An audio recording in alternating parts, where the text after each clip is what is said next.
Please take your seats. The show is about to begin.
Welcome to the 2024 James Beard Awards, presented by Capital One, in association with the Chicago Department of Aviation, Clover from Fiserv, and Hilton.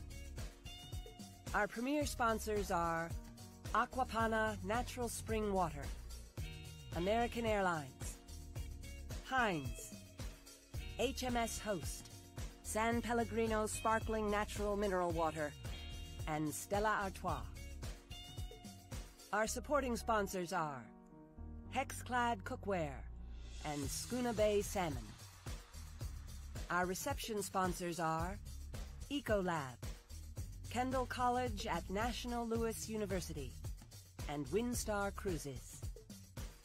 Additional support is provided by Christo, Paper Chase, Plugra Premium European Style Butter, Tito's Handmade Vodka, and Verterra Dinnerware. Our proud hosts are Choose Chicago and the Illinois Restaurant Association, with official broadcast partner Intersport.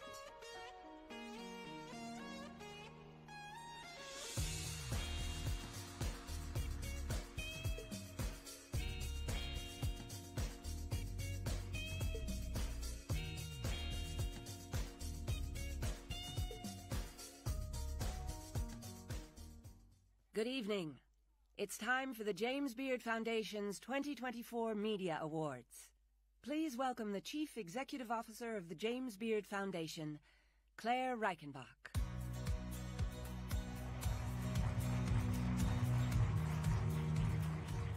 Good evening, everyone, and welcome to the James Beard Foundation Media Awards 2024 edition. Whoa! It's a full house, and I'm so happy to be with you all here this evening. As some of you may know, I actually hail from the media industry and spent over 10 years at the BBC, so I have a deep appreciation for your work and the duty to inform, elucidate, educate, and indeed entertain. At the James Beard Foundation, we believe a vibrant, dynamic, and rigorous conversation about food serves the good of independent restaurants and chefs, diners, farmers, and our environment alike. What you do day to day as reporters, authors, producers, or social media stars to enrich and stimulate dialogue and social exchange is vital to our mission. We serve to champion and support a thriving independent restaurant industry, to nurture America's rich food culture, and to advocate for a sustainable and equitable food system. And we thank you for your allyship in that mission. We recognize and celebrate excellence across the culinary ecosystem, and tonight we honor and celebrate you all.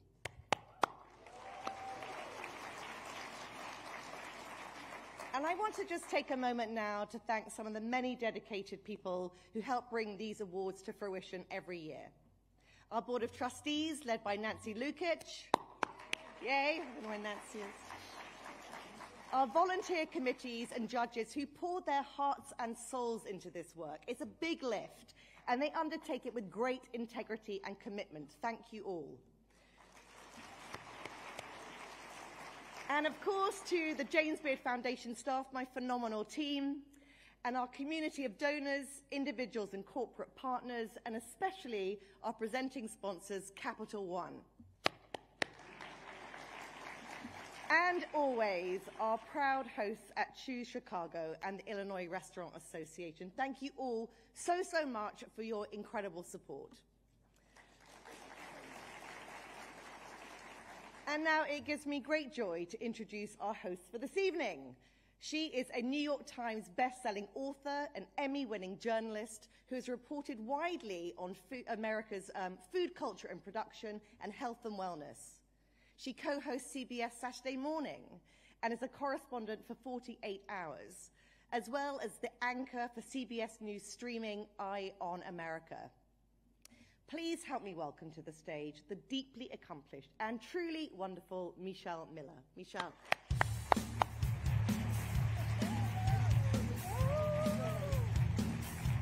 Hi, folks. How are you doing? Woohoo!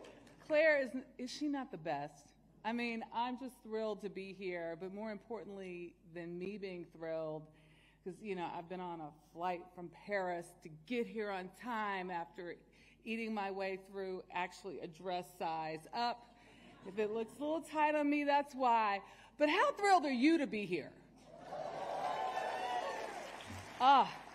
So some of you I know really well. Some of you I'm just getting to know. I'm meeting you for the first time, but that's what this is all about. I think we're all present and accounted for similar reasons. We're all motivated to tell big stories that seek to answer questions, big questions, using food as our starting point, our frame, our point of reference. Food, guess what? You know it, I know it. Food unites people. Unites people in good times, unites people in hard times. And I just have to tell you, it is an ethos, it is the root of my family and my community. You know, I was raised by a depression mama. Do you guys know what that is? My grandmother raised her kids. She raised me. We called her Big Mama. I know many of you have big mamas. You call her Mamere, Mamish, Gigi, Mimi. Whoever she is, she brought belonging into your household. And mine was a mother who brought the community into her house during the Depression. It was a part of a Friday, every week kind of ritual. She would open her home along with my Big Papa and bring someone in, usually someone who may be living outside, someone who was out of work during that time, and she'd cook a big spread for them. You know, it's a tradition that she continued when she raised me. You know, I think about the housekeeper sitting at the table. I think about the handyman sitting at the table every time they came into the house, because she was about building community. And that's what we're here to do. We are building a bigger community regardless of status. And it's what I welcome in this setting, in this nod to the best in the industry. Here, everyone should feel welcome no matter what style of restaurant they're in, no matter what status, what level in terms of how they feed people, as long as the standard of care and the quality and the taste is par excellence. We all belong. Do we not? We all belong. Do we not all belong? We all like to eat. I know that. To all the nominees, I just have to say, following a breaking food story is a critical public service, because telling the stories about people behind American food, American culture, fosters conversation, it fosters curiosity, it fosters the kind of thought about what kind of society we want to achieve. You are the storytellers, each and every one of you. We are celebrating you tonight. So I congratulate all of you, and you should congratulate yourselves. We are tremendously proud of you. So, I've been given a big charge, guys. They want us out of here in 2 hours. So we're going to whip through this. We got a ton of categories to get through, so let's put this show and get it on the road. I'm going to read our first book awards and then start bringing out some friends to help me out. What do you think about that? All right. As a journalist looking to understand the connections between how we live and what we eat or don't eat, as the case may be, I am adding all of these nominees to my bookshelf because they're, quite frankly, amazing. For books investigating food issues and advocacy, the nominees are... At the Table, Catherine Miller. Avocado Anxiety, Louise Gray. Resilient Kitchens, Philip Gleisner and Harry Eli Kashdan. And the winner is Philip Gleisner and Harry Eli Kashdan.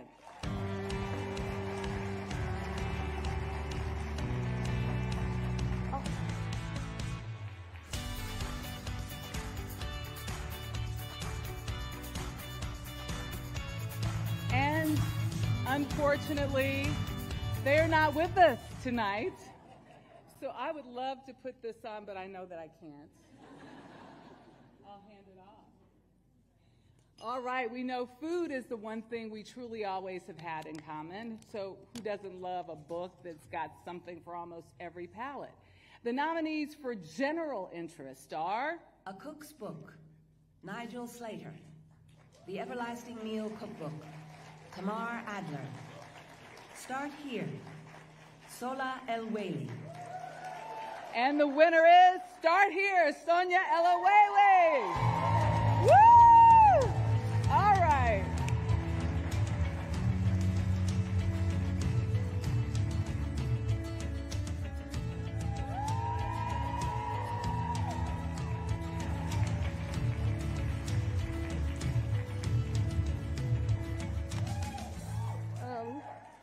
Hi, thank you for having me.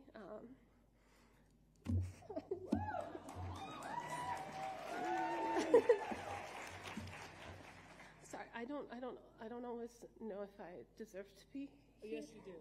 In these places. You know, sometimes I wonder if it's just because I'm a brown woman and we care a lot about diversity. So I do always worry about that. My real name is Nusrat Sohola Muzi Belweli, but I changed it because no one could say it. So my parents are really sad that my real name's not on the book. But today a lot of people know that name for the wrong reason, because there was just today there was an attack on the Nusayrat refugee camp in Gaza, where over 200 people, mostly women and children, were killed. A lot of women and children who look like me and have names like mine. So sometimes I get confused when I'm here in Chicago. I'm so sorry, but thank you. Anyways, and thank you for saving my editor's job.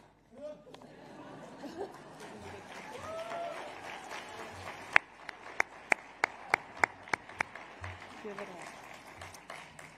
You know, the James Beard Awards celebrate American cuisine, but American cuisine is really more a quilt than a whole cloth, right? The culinary legacy that comes down to us from generations and generations of people native to this land and from all over the world is a food culture that reflects the entire world. So here are the nominees for international. Made in Taiwan, Clarissa Wei with Ivy Chen. My Everyday Lagos, Yawande Komolafe. The World Central Kitchen Cookbook, Jose Andres and Sam Chappell Sokol with the World Central Kitchen. And the winner is Jose Andres and World Central Kitchen with Sam Chappell Sokol.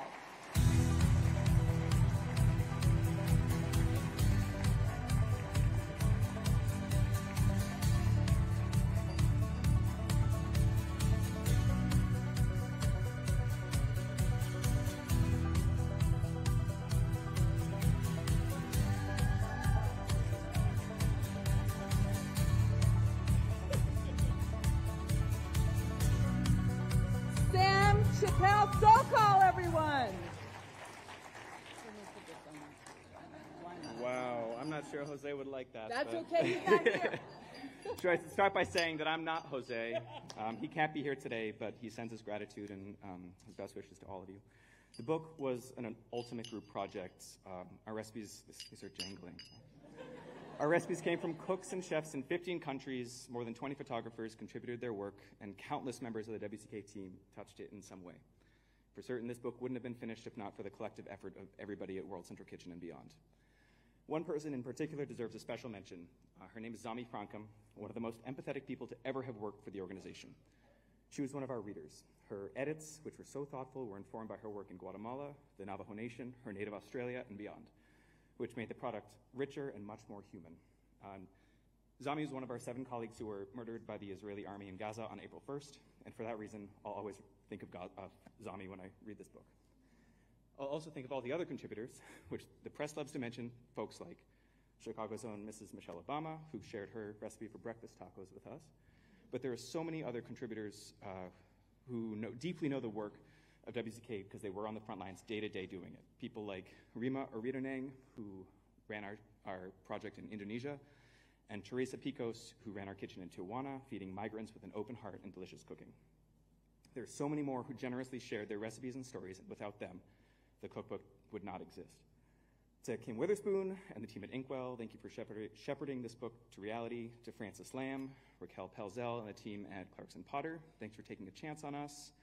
To the people of World Central Kitchen, in the room, outside the room, all around the world working right now, keep making magic. And as Jose would say, if he were here today, wherever there's a fight so that hungry people may eat, we will be there. So, thank you all. Thank you.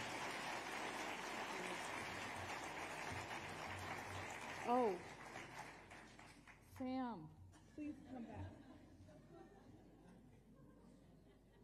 You're welcome. That's a keepsake, right? And we have to keep our keepsakes. This is an important mission. So proud of all the work everyone in here is doing. Moving on now. Candidates for the next award make what they do look easy, but let me tell you, it isn't. I don't need to tell you. I know because, I've spent half my lifetime trying to find something to equal my Big Mama's peach cobbler. I ain't made it there yet. I'm talking about the nominees for baking, and desserts, which also includes books on bread, which I love. Clearly, they are Dark Rye and Honey Cake, Regula Isawin, Mayumu, Abi Balingit, More Than Cake, Natasha Pickowitz. And the winner is Dark Rye and Honey Cake, Regula Yashwin.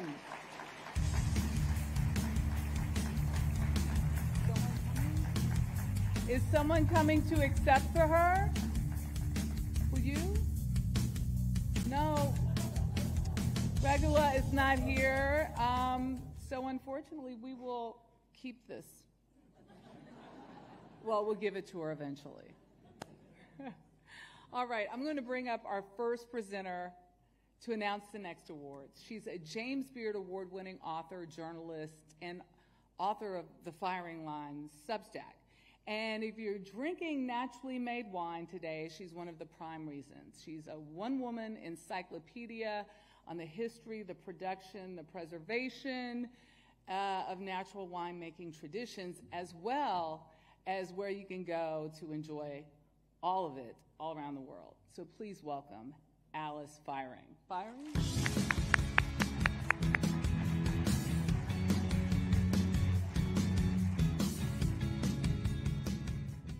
Thank you, Michelle, for that lovely introduction. I'm delighted to be here. And I'm going to be giving the next award, Wine and Booze Making. If you do it the traditional way, the right way, it is a mysterious brew of art, talent, nature, and technique. That's not to say it's so mysterious that guidelines and knowledge can't be passed down. So nominees in the next category give focused how-to on drinks of all kinds, from the romantic and whimsical to the bracing and medicinal. For books on beverages with recipes, here are the nominees. Juke Joints, Jazz Clubs and Juice, Tony Tippin, The Maison Premier Almanac, Joshua Boissy, Jordan McKay, and Christoph Gishka with William Elliott. Slow Drinks, Danny Childs. And the winner is, I've never done this before, Slow Drinks, Danny Childs.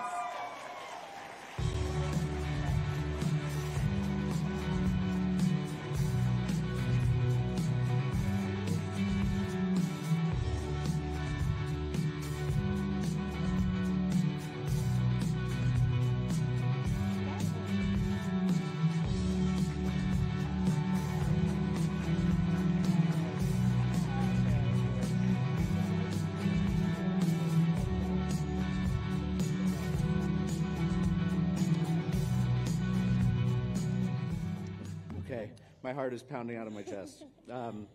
It's truly surreal to be up here tonight accepting this award next to my wife, Katie, who, in addition to being my best friend, my business partner, and the mother of our two boys, Leo and Sonny, is also the incredible photographer behind this beautiful book.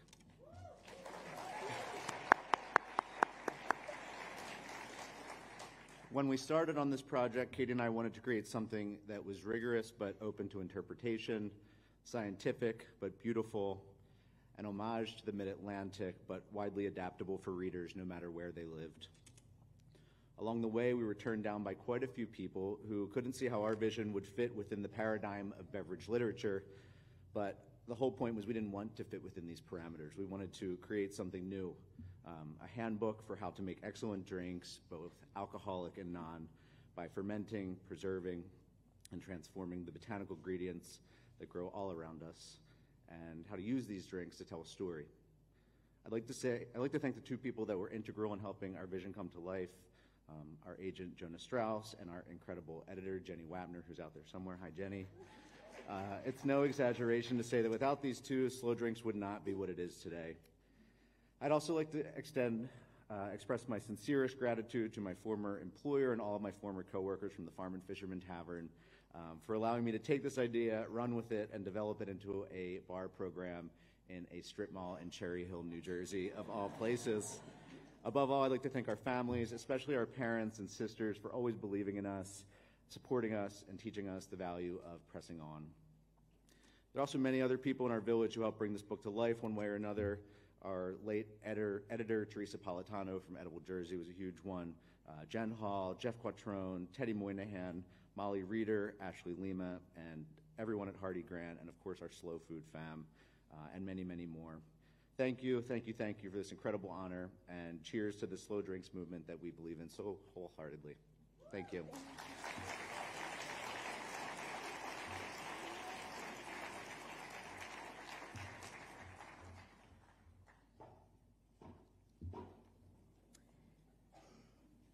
For those who prefer to know what or even where, but not so much how when it comes to drinks, here are the nominees for the books on beverages without recipes. Agave Spirits, Gary Paul Nabhan and David Suro Pinera. The New French Wine, John Bonnet. Vines in a Cold Climate, Henry Jeffries. Okay. And the winner is Agave Spirits, Gary Paul Nabhan and David Suro Pinera. Yes.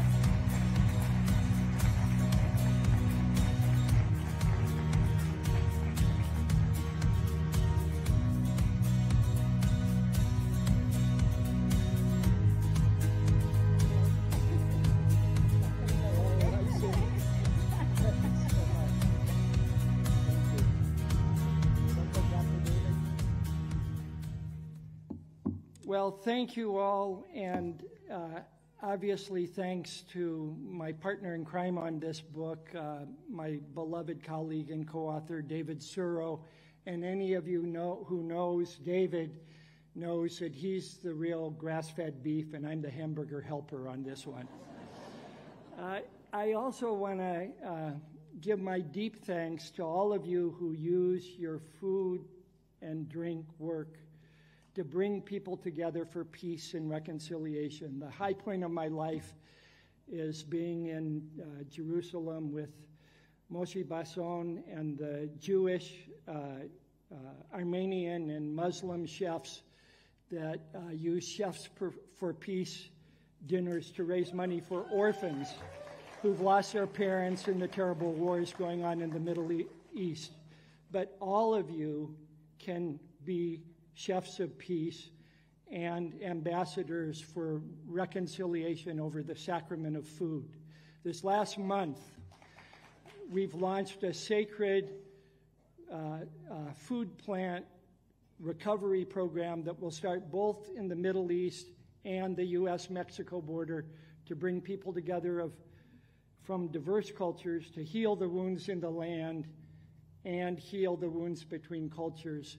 And I pray that all of them will be free of wars in the future because of your good work. Thank you so much.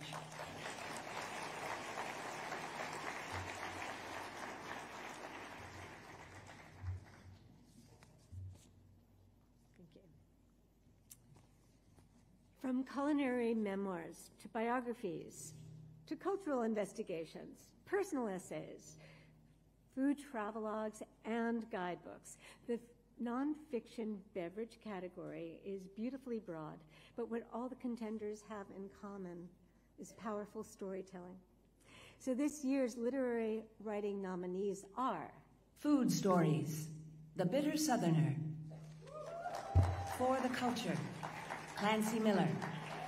The Migrant Chef, Laura Tillman. Okay. And the winner is The Migrant Chef, Laura Tillman.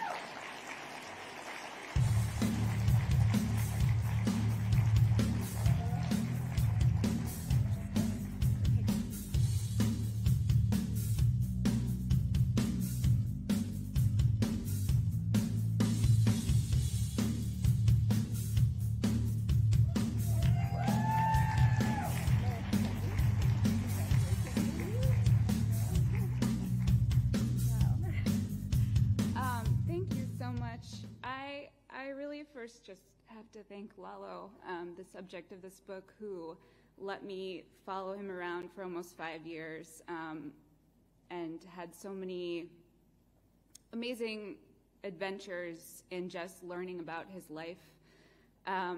one of the most meaningful things that's happened in the process of bringing this book into the world is at a couple of my book events, there were undocumented cooks who came to get the book, to see the talk. Lalo, because of his status as a deportee, could not be at those events, but I know how meaningful his story is to so many people, so I feel very lucky to have gotten to be the one to share it with all of you. And I just want to thank my agent, Jackie Coe, and my editor, Melanie Tortoroli, and more than anything, all of the people who pick and cook our food. Thank you.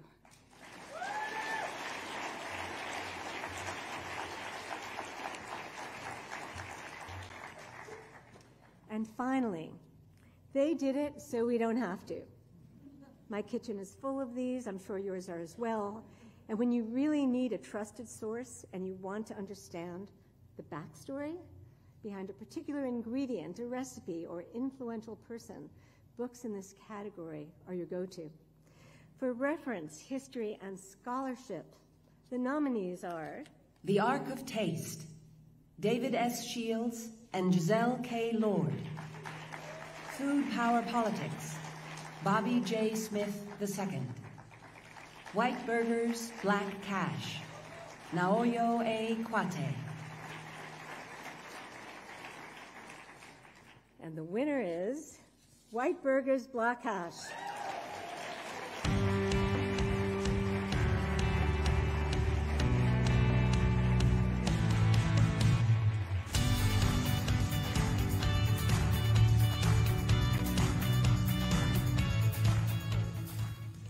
Well, I am disappointed because I wanted to put this around that neck.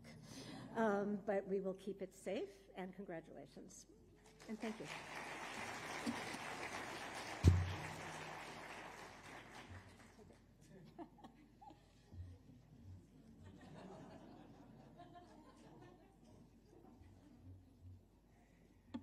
So we just have to thank Alice Firing. Keep up the good work.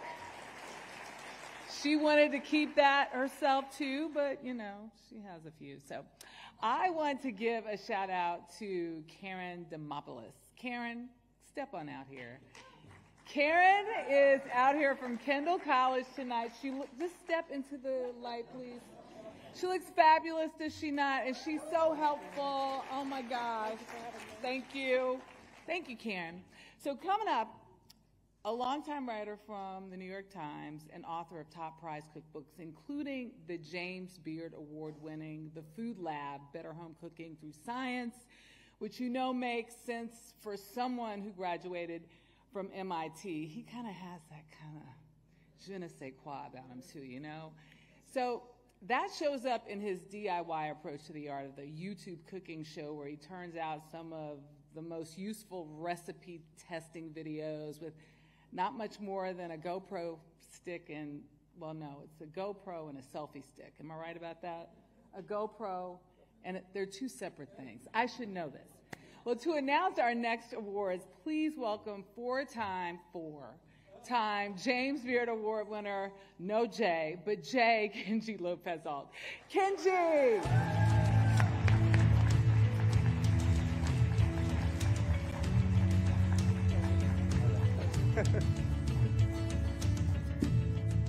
Thank you, Michelle. It's only 2-time, not 4-time. I'm still trying to collect that coaster set. You know? So as someone who's boiled thousands of eggs to determine the best way to peel them and baked 1,500 cookies to see what makes a chocolate chip cookie tick, I know how to appreciate a good deep dive. And the authors of these books like to get geeky about the details and go down into the nitty-gritty. The 2024 nominees for the books on a single subject are The Hog Island Book of Fish and Seafood, John Ash. Pasta Every Day, Meryl Feinstein. Yogurt and Whey, Homa Dashtaki. The winner is Pasta Every Day by Meryl Feinstein.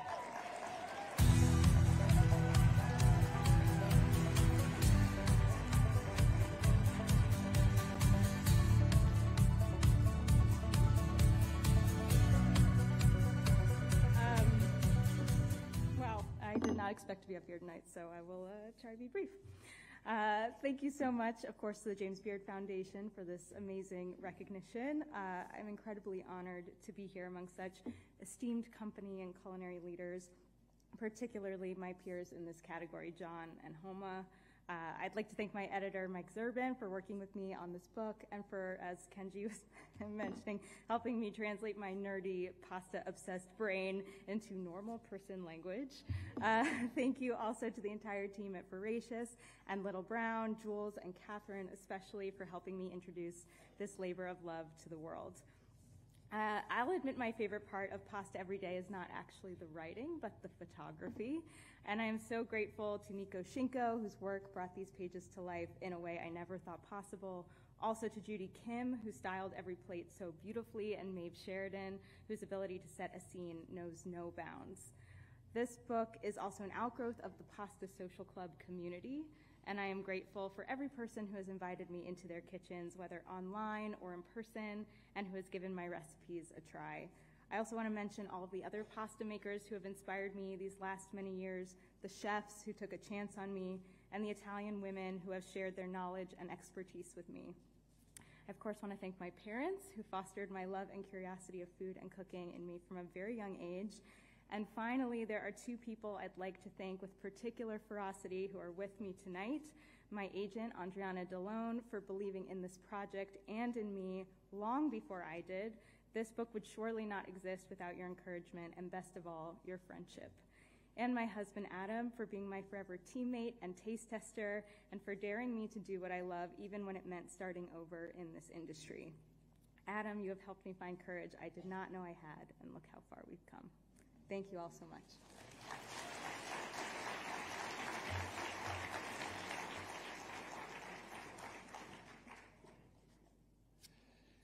And now the next set of books are for deep dives for folks who are already in it neck deep.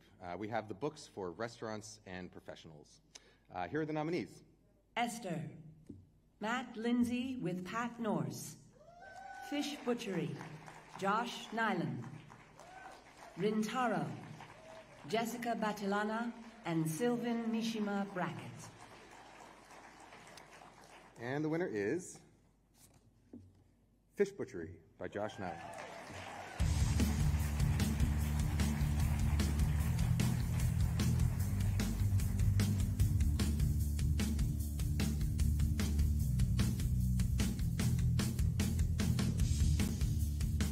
All right, I think Josh is not here, but we will keep this for him.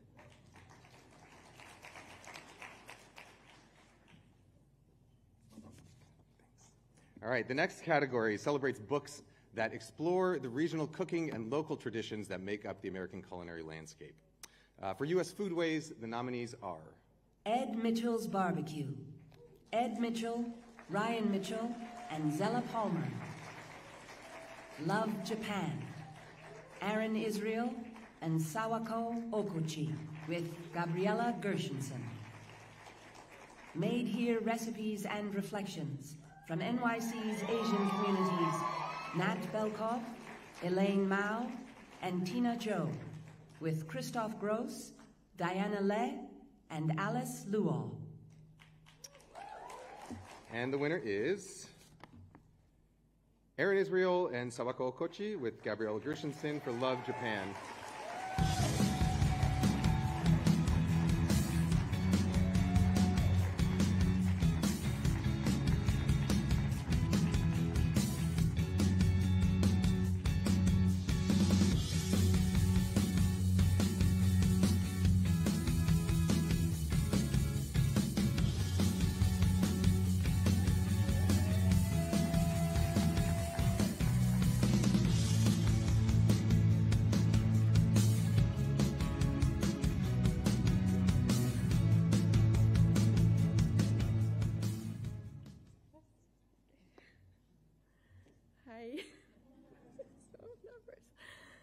Thank you, Gabby, first of all, for your attention to detail and a beautiful writing. Thank you for Kelly Snowden, our editor at 10 Speed, who believed in us from the beginning.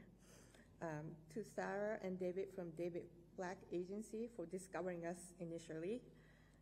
Thank you, Lizzie Allen, for the seamless design. Yuki Sugiura for capturing our images precisely with warmth. Lisa Masuda for perfect food styling. Susie Myers for the gorgeous prop styling. And my co-everything, my husband Aaron Israel, my co-owner, co-chef, co-parent of everything, to keep me pushing and writing together every day during the lockdown. Those days were my treasure, to hold our baby daughter and entertain our 5-year-old son each and every day as we test and write our recipes. I couldn't do it without you. Thank you. My mom taught me food is love without telling me so. Her bento was filled with yummy loves. I just want to do the same to my family and wish that they will do the same for their future family. Thank you.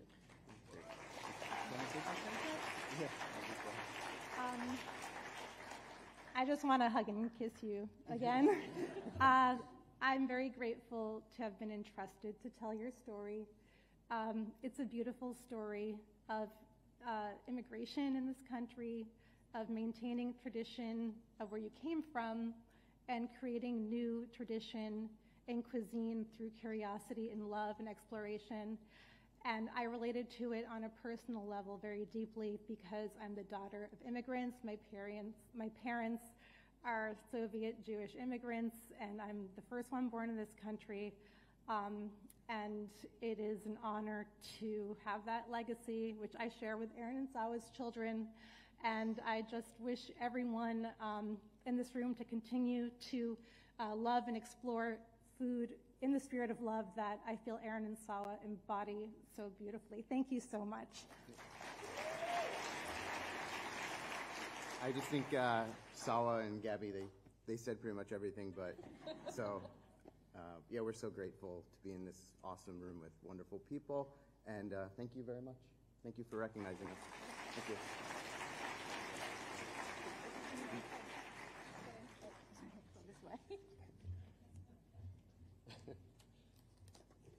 All right. The following are books in a category that is becoming increasingly important in our climate change, as our climate changes and population grows. For books on the subject of vegetable-focused cooking, the nominees are Evergreen Vietnamese, Andrea Nguyen. Japan, Nancy Singleton Hachisu. Tenderheart, Hetty Louie McKinnon. And the winner is Hetty Louie McKinnon with Tenderheart.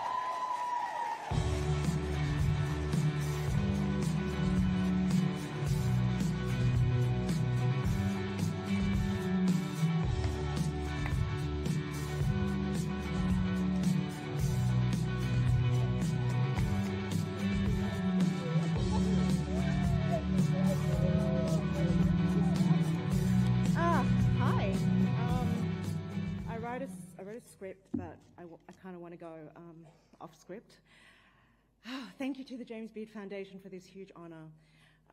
About 30-something years ago, I lost my father, and I thought I would lost him forever. But I found him again in this book, Tender Heart. He is the tender heart of the story. He worked in vegetables, and he really showed me how diverse and interesting and delicious fresh produce could be. So I dedicated Tender Heart to him. This award is also dedicated to him, along with my mum, whose wisdom and just her just smarts. She really guides me in my everyday life and in my cooking. My journey has kind of been unconventional in food. I want to thank all the people who have supported me over the years, from all the salad eaters in Surrey Hills, Sydney, who convinced me that my food was okay, to all the home cooks that welcome me into their kitchens every night. I really just do this for you, to give you great recipes with vegetables at the helm. Thank you to Mary Small and Claire Marshall and everyone at Plum Books and Pam McMillan Australia. Thank you to my agent, Judy Linden at Stonesong, who kind of took a chance on me 10 years ago when really nobody was that interested in me in this country when I first arrived. She has been my rock over the last 10 years. And of course, thank you to my wonderful, wise, smart editor, Lexi Bloom, who is a legend in this industry, and everyone at Knopf Cooks for really treating me and my book with the tenderness that it kind of required. And then lastly, thank you to my family, my frontline taste testers, my husband, Ross, and my 3 kids, Scout, Dash, and Huck. Thank you, you're awesome, and have a great night.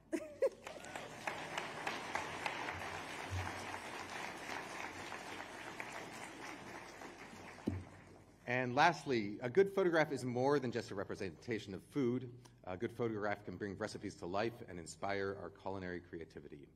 Here are the nominees for Best Visuals. The Book of Sichuan Chili Crisp, Yudi Echevarria. For the Culture, Kelly Marshall with Sarah Madden. Thank You, Please Come Again, Kate Medley with Dave Whitling. And the winner is Yudi Echevarria for the Book of Sichuan Chili Crisp.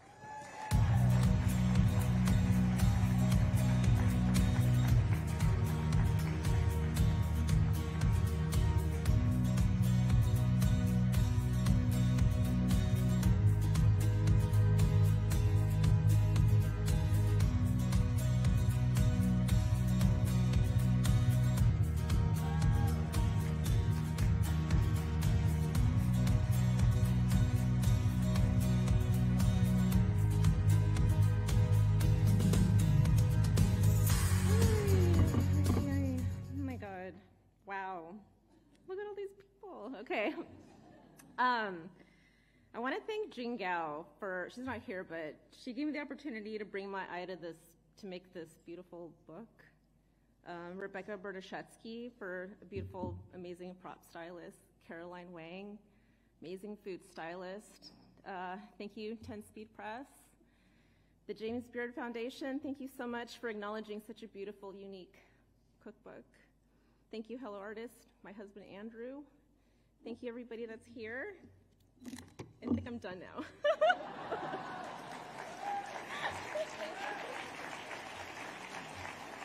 Thank you.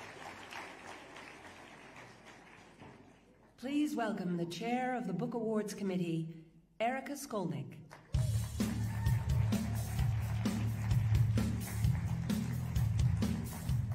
Thank you. Good evening. Before I begin, I would like to acknowledge the profound dedication of our all-volunteer book committee members and judges.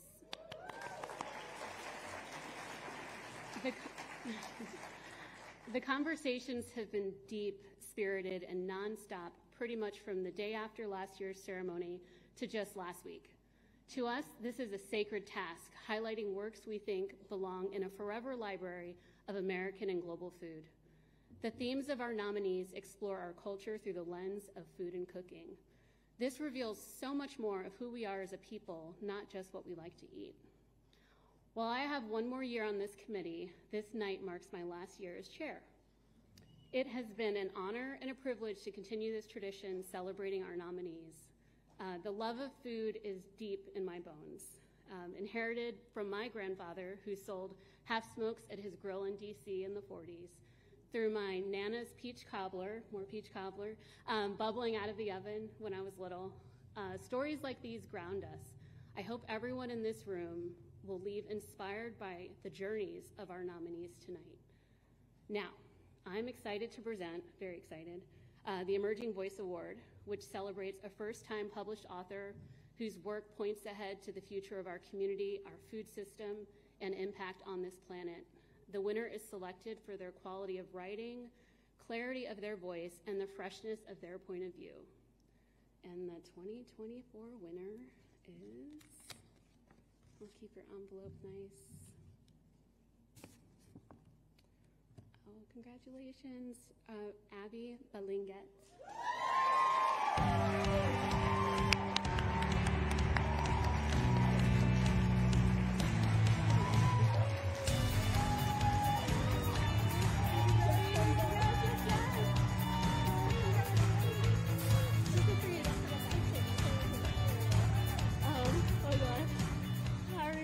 Thank you so much. I have a lot of people to thank, so sorry for shaking. Thank you to the James Beard Foundation for this incredible honor. Thank you to my editor at Harvest, Sarah Kwok, for always believing in my vision. My literary agent, Emmy Nordstrom-Higdon, my cookbook illustrator, Shri Celestial, my cookbook shoot team, Nico Shinko, Katie Wayne, Joy Cho, and Maeve Sheridan. Thank you to my family, especially my mom and my dad, my sisters, Arjuli and Janelle. Thank you to my best friend and unofficial PR manager, Angeli Ann. Thank you to my boyfriend, Jason, who's here tonight. I'm the best version of myself when I'm with you. As a member of the diaspora, yes, I am American, but first and foremost, I am proud to be Filipino. In mainstream media, Filipino food has been anointed the next big thing for what feels like decades. I'm here to say that Filipino food has been here for a long time, and it's here to stay. I've seen how predominantly white institutions fail you in higher education, in the workplace, and the upper echelons of the food world. No matter what, the Filipino community has always provided spaces where we support and take care of each other. Thank you to the Filipino journalists, chefs, writers, librarians, bookstore owners, organizers, and my friends in New York, Stockton, San Jose, and all over the world who have uplifted my work. That's the kind of validation I hold the closest to my heart.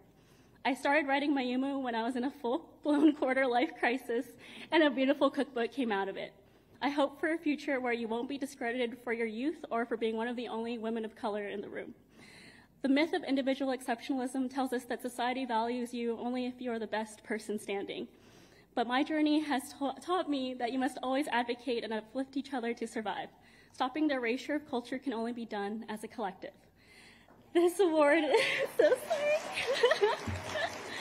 sorry. This award is for my first generation friends making so many sacrifices with limited resources to create art. This is for people like myself working multiple jobs to make their dreams come true in creative fields where there are virtually no protections for freelancers. We shouldn't have to fight so hard for a seat at the table, but I see you and I'm rooting for you. Lastly, I want to shed light on the terrible genocide happening right now. U.S. imperialism has definitely cast a long shadow on the Philippines' history and to the present, and we cannot look away while the Western war machine is actively claiming thousands of lives in Gaza today. Thank you so much. Congratulations. All right. Our next award celebrates one or more of the following.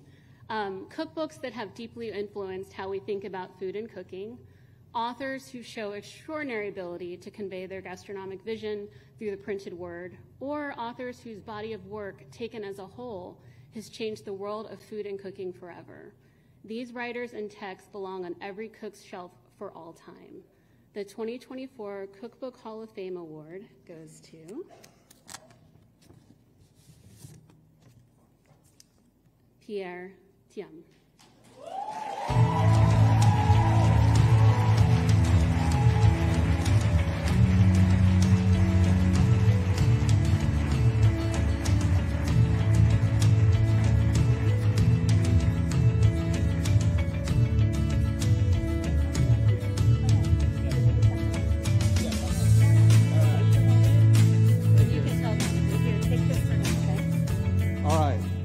I'm sure most of you know that I'm not Pierre, but I'm glad and I'm super happy to accept this on his behalf.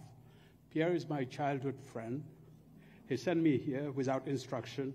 I'm certain there are so many people to thank for his work, but hey, I'm very proud of him. We come from Senegal some years ago, and well, thank you, the James Beard Foundation, and everyone in this room.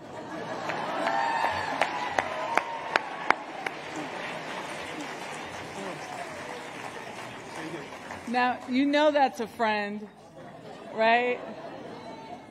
Because he really wanted to put that over his head. You know he did. You know he did. Thanks to everyone. Our next awards cover all food-related media that goes out on TV and radio, streaming on the web. In other words, my own homegrown broadcast media. Not really, but we'll call them that. Because it's no longer just broadcast, right? It's not. I'm not mad at you. I'm just saying. So Sometimes I go places I shouldn't go. Anyway, I love you all. Nominees in the next category defy expectations. They're just badasses. I have to say that because every year there are always new food stories to follow and a myriad of ways to watch them, whether it is on broadcast or it is on streaming or is at a film festival. There's just the sky's the limit. And in the running for the 2024 award for documentary visual media, we have The Lebanese Burger Mafia, The Michoacan File, Preserving Taste. Okay, that caught me off guard. And the winner is? Okay.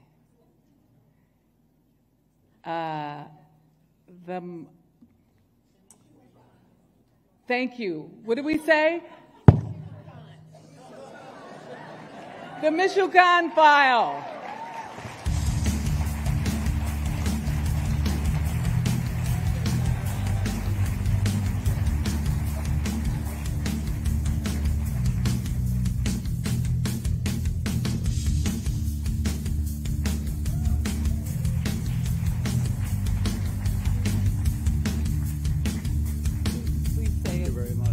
Michoacan? The Michoacan File. Michoacan File. Yeah, Michoacan is a state in Mexico. Please don't confuse it with Michigan. I've had it before. All right, I was not expecting to be here or to win this award. I want to thank the foundation for having me here, for liking my film, and I want to thank you all for looking amazing tonight, right? And being here. Our documentary talks about how Mexican food became World Heritage by the UNESCO in 2010. It's a great story.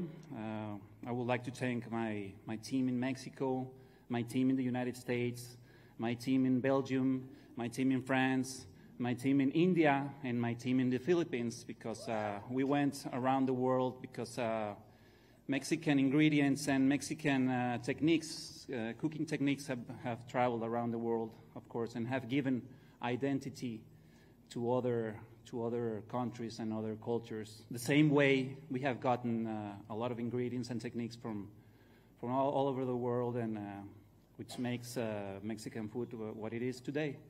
But in this case, we focus on the Mexican affair. All right. So thank you very much, and keep enjoying the party, right?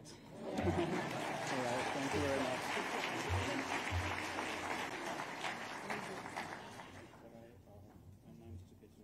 You and me. All right, not that way, business way. I had an idea up here. Well, some food stories, and I'm working on one, should be digested over time, or if you can clear a day, consumed all at once. Yeah, that's called binging. Preferably with snacks on a couch somewhere. But docuseries, visual media is definitely the way to go because you can learn so much. And the nominees are? High on the Hog, La Frontera with Patty Hinich, Philippine Salt Series. And the winner is La Frontera with Patty Hinich.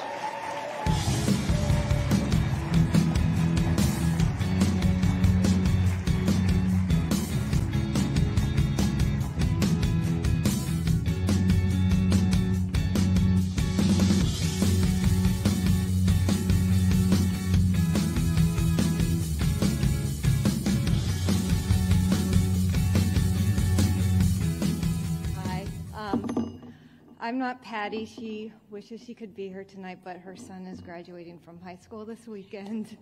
So, and she always tells me when she sends me to accept on her behalf that we're not going to win anything. Don't worry, because I'm a super shy person, and then we do. So this is amazing. I've had the privilege of working with Patty Hinich for many years since her son, who's graduating, was in first grade. It's an honor to be here accepting on behalf of Patty and our team from La Frontera. We're so grateful for the recognition from the James Beard Foundation and all of our peers who are here tonight. We thought this was a long shot. Being in this category and being with High on the Hog and Feeder, we really admire them, and they're doing such great work. This award is for the 31 million people living in the U.S.-Mexico borderland communities, the fronterizos, the borderlanders, who don't get much opportunity to share who they are and tell their stories and tend to be so narrowly defined. Yet they are incredibly resourceful, loving, generous, kind, and enrich not only one country but two at the same time. It was a privilege to be invited into their homes, if only for a little bit. We truly hope we did their stories some justice.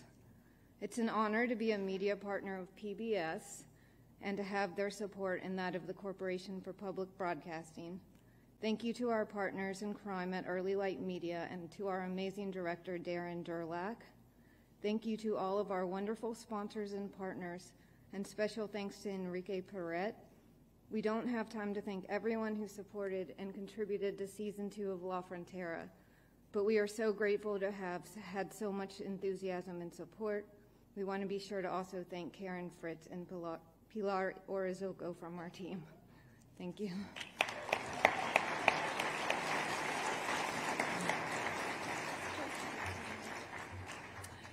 And here's another burgeoning category, though let's not confuse quantity with quality here. Candidates for this award crack a tough code with videos that are both compelling to look at and highly effective in teaching you what you want to know. So for instructional visual media, the nominees are Big Sky Kitchen with Eduardo Garcia, Made with Lao, What's Eating Dad? And the winner is Made with Love.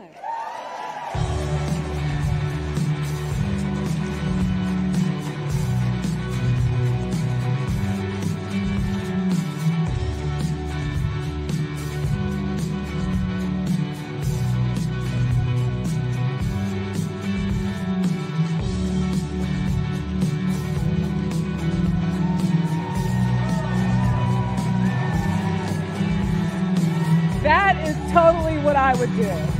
Great job. Great job.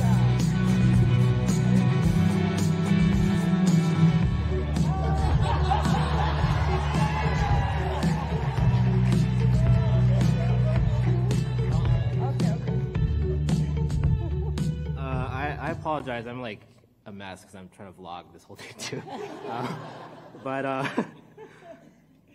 Just first off, thank you to the James Beard Foundation. I'm so nervous. I'm sorry for this honor, and thank you to our small but mighty team at Made with Lao. None of our stories, none of our videos, none of our recipes would be possible without all of our team's hard work. So, thank you, and thank you to all the millions of people who have tuned into our recipes, who have subscribed, commented, and watched our videos. This all would not be possible without you. So thank you to my wife, Kat, who has always believed in me, who is currently at home watching our 2 kids so I could be here, and who is also currently 38 weeks pregnant. So please do not give birth now. Most importantly, thank you to my parents.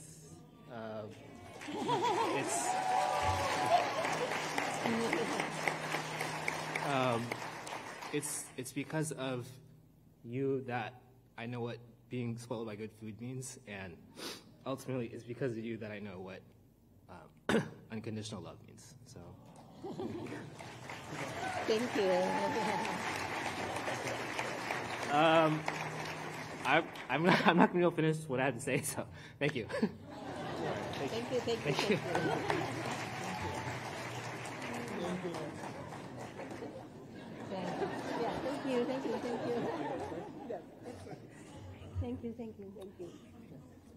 Oh, yes. Oh my gosh, did they not have, they're gonna have a great Father's Day, aren't they? I mean, just splendid. Okay. All right, time to bring some new voices into the mix, and these are some, they're gorgeous ladies. So she punched through that glass ceiling with her 2008 win on Top Chef. And that's where I know her from. I was like, gosh, she looks so familiar backstage. We didn't properly introduce ourselves. And she was the first woman to do it, right? We're talking about the one and the only chef, Stephanie Izard. So, you know that 2 years later, she opened her award-winning restaurant, Girl in the Go, to rave reviews and lines around the block. In 2013, she took Best Chef Great Lakes at these very awards, and she's been kicking butt ever since on television, at her critically acclaimed restaurants here in Chicago and in Los Angeles. One of my teammates got a chance to interview her. Maybe me one day.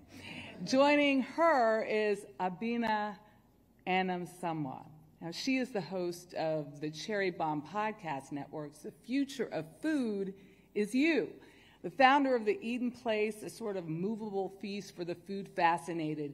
She blogs Your Friend in Food and is the 2023 James Beard Foundation winner in Emerging Voice Broadcast Media.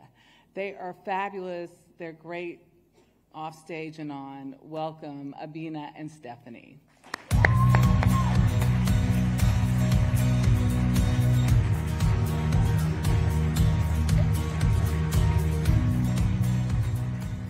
Thank you, Michelle. So happy to be here and so happy to present with you, Abina. Just chatting backstage, it seems like we love a lot of the same stuff.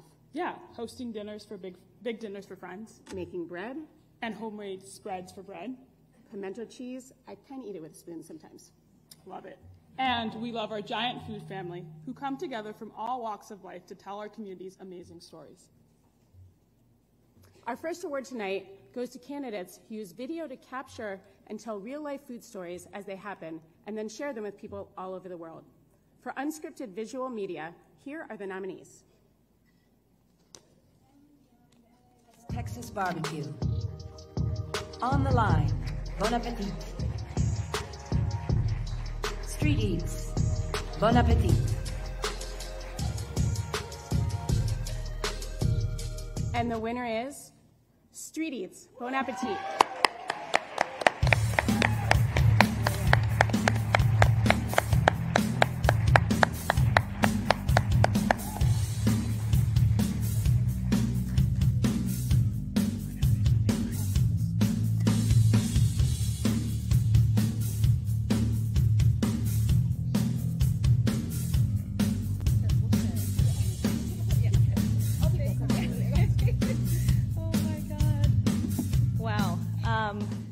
So much. We're so honored. There's so many people to thank because the beautiful thing about making a show is that it really takes a village. And Street Eats is definitely no exception. I'm really in awe by every person involved in the show. Just the level of expertise, vision, and dedication is what really made this show. I really want to thank our host, Lucas Sin. Yay, Lucas. He brought to life his really deep knowledge, love, and appreciation for the food in Hong Kong, and his excitement is just infectious, and it's what makes all of our audiences love the show. Thanks to our incredible crew who filmed a whirlwind 48 hours to capture multiple episodes, including our pilot. I'm so impressed by you. Joe Pickard, our director, who brought the idea to life, Allie, our producer, and the glue of the series, and our editor, Louie, and our local team as well. And thank you to the James Beard Foundation. Thank you so much.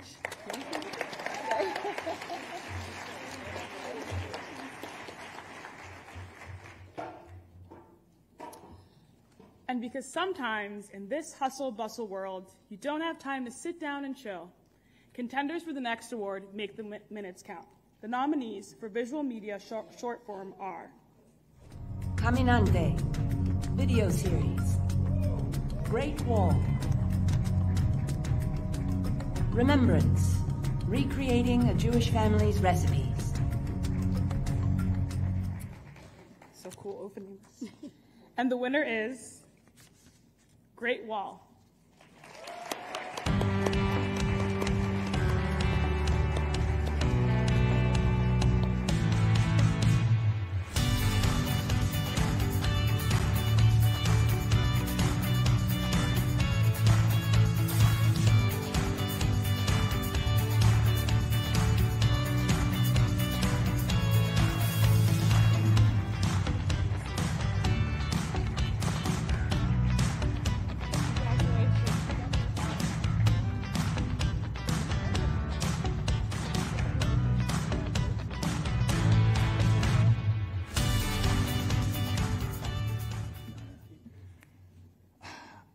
Say thank you for considering us as a nominee. We're a small company in Greenville, South Carolina, super small, but both of us, we came from different places but united through food. So I just want to say thank you for everyone here.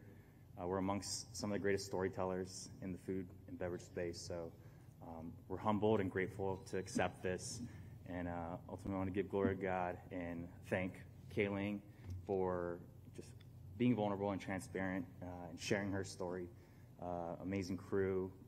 I'm just going to list them because they deserve it, because it was a team effort. So thank you. Evan Rogers, our producer, Craig Harris, DP, Max Huggins, Gaffer,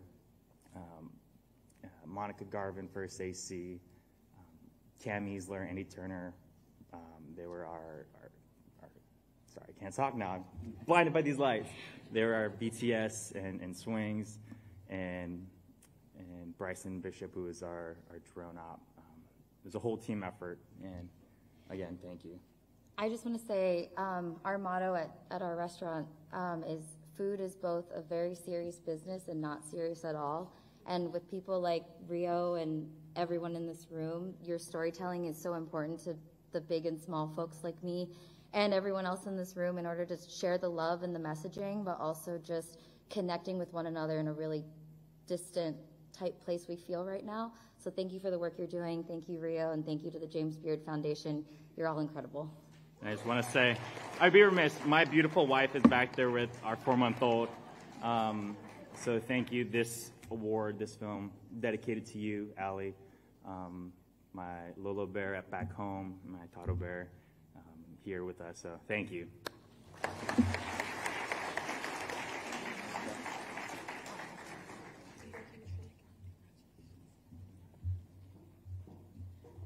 And then, just like with desserts and dancing, I really do love dancing, there are those stories where more is more. For visual media, long form, the nominees are Most expensive chocolate in the world. Psalm, Cup of Salvation. Why is the Filipino calamansi being left behind? And the winner is Sam, Cup of Salvation.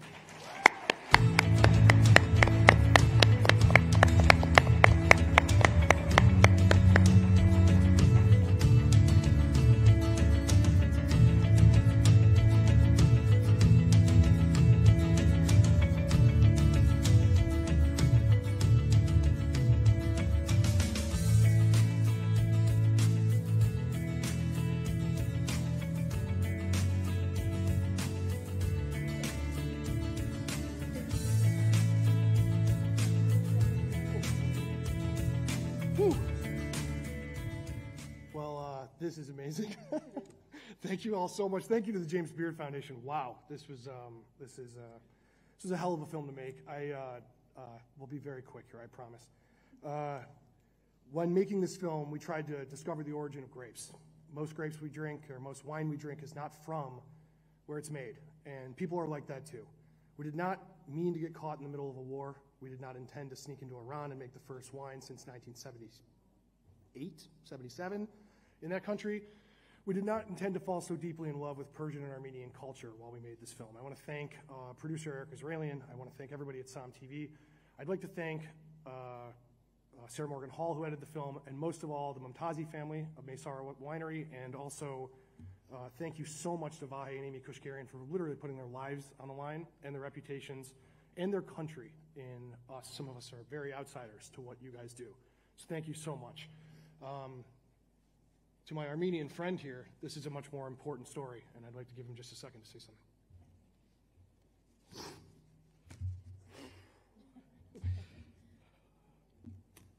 As an Armenian who's born in Iran, obviously it's a very personal story for me, and it was really important to be able to get this story out. So I'm honored to be part of this incredible team and for letting me just be along for this wild ride and wild journey all the way here. So thank you.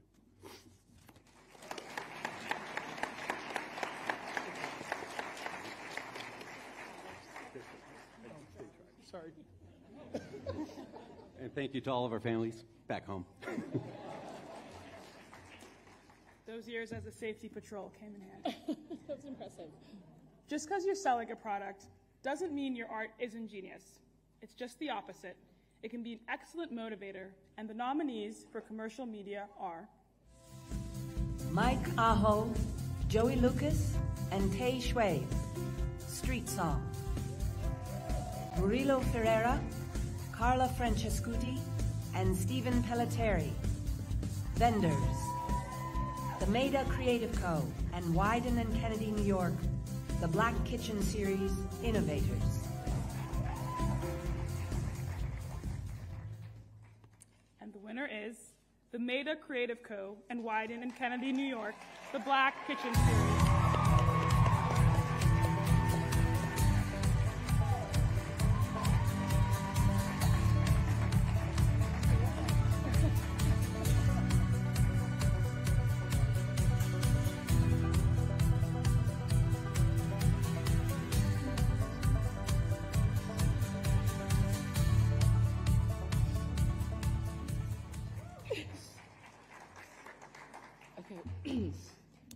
In a country that often seeks to snuff out the uncomfortable parts of its own history, telling stories matters, and telling Black stories even more so.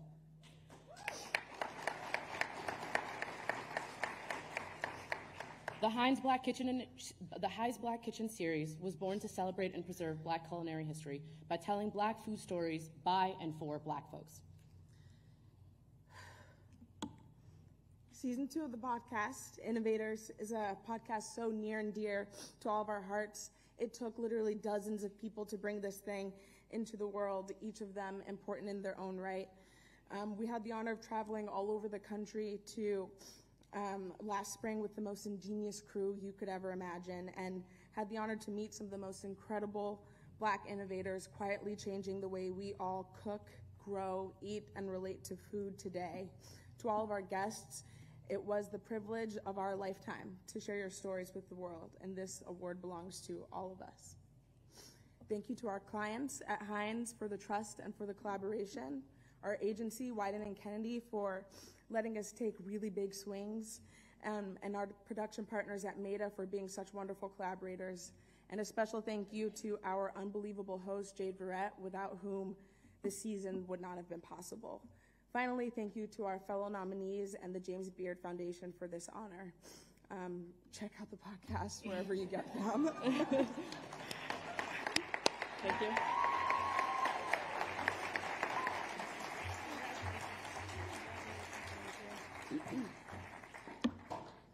Here's a category that I both love and hate at the same time. I love seeing new recipes, restaurants, and takes on food, but I kind of hate that I can't go to sleep because I can't stop scrolling. The nominees for food-related social media accounts that keep us glued to our phones are KJ Kearney, Black Food Fridays. Randy Lau, Made with Lau. Abby Marquez, Abby Marquez. And the winner is KJ Kearney, Black Food Fridays.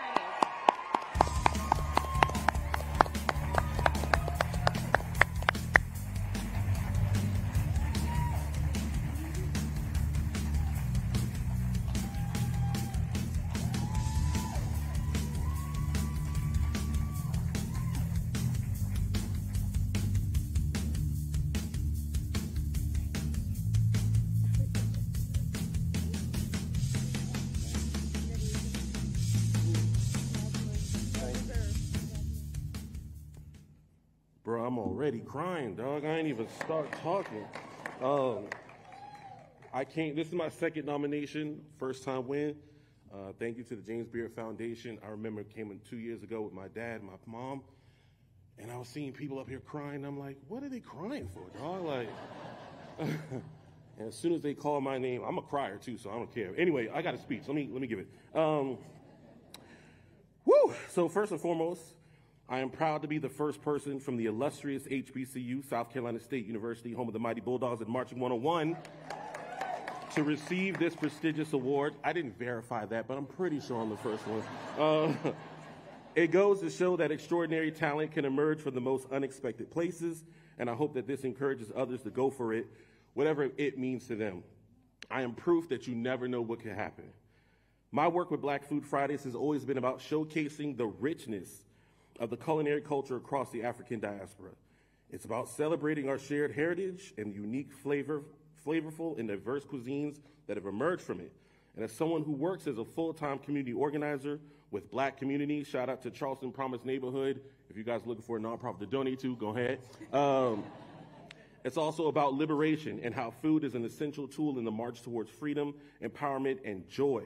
This award is a testament to the importance of that work, and I'm deeply grateful for the recognition. Before I go, because I'm Black, I got to give shout-outs, right? All right, so I got hella shout-outs. I'm going to go real quick. First off, I want to thank my siblings, Mika and Marcus, who couldn't be here, and all my basketball team worth of nieces and nephews at home. I want to thank my parents, Karen and Michael Sr., and if you would, allow me to dote a little bit on my father, who is with me today. A couple years ago, he was diagnosed with a very rare cancer that he died twice, and he came back twice. Like, this man is unbelievable. And yet here he is in Chicago watching his eldest son win one of the biggest awards of his life. And I don't know how many of these James Beards that we have left, but I am glad that he was here for the one that counts. All right, here's the rapid fire part. Thanks to Home Talent Agency, Stephen and Shanika, for signing me to the Cash Money Records of Food. Thanks to one of my best friends in the world, Raw Brown, for helping me come up with the name Black Food Fridays. Thanks to my newly minted Chief of Staff, Keon Sanders. He's helping me get my Black Food Fridays life together. Thanks to my best friend, Dessa Vanderhorst, for continuing to listen to every single stupid random idea I have. Thanks to my literary agent, Erica Phillips, for acting more like a big sister than an agent. Of course, again, thanks to the James Beard Foundation. And lastly, I want to thank myself for believing in myself when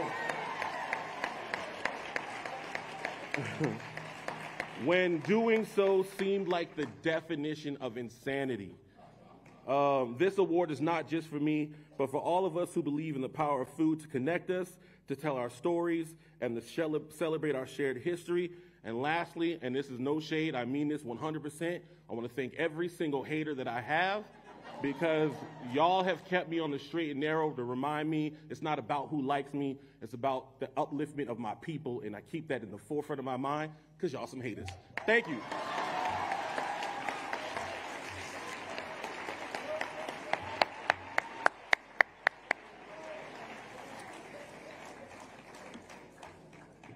I don't know how you follow that, but here we are.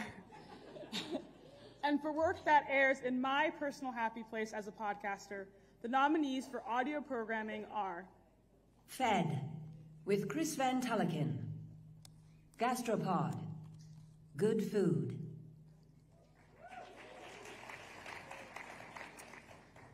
And the winner is Fed, with Chris Van Tulliken.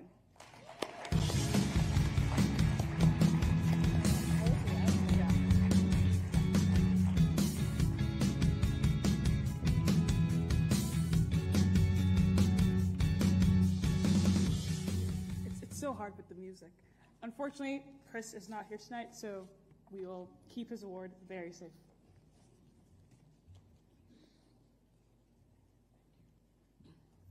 This kind of media is perfect for all of us multitaskers who love to take in our food news while getting ready for dinner service, grocery shopping, or even going for a run. The nominees for audio reporting are Gab Chabron and Brian de los Santos, How to LA. Mackenzie Martin, A People's History of Kansas City.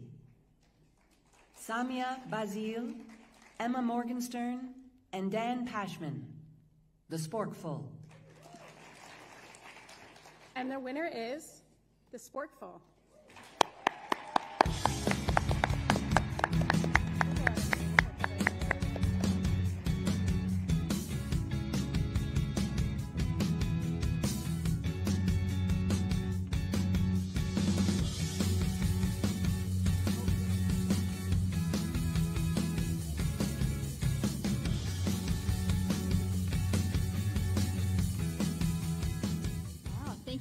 To the James Beard Foundation, and thank you to Samia Basile. She was the reporter who came to us for this story, and without her, we wouldn't have made this episode. So thank you to her. She lives in France, so she's not here tonight.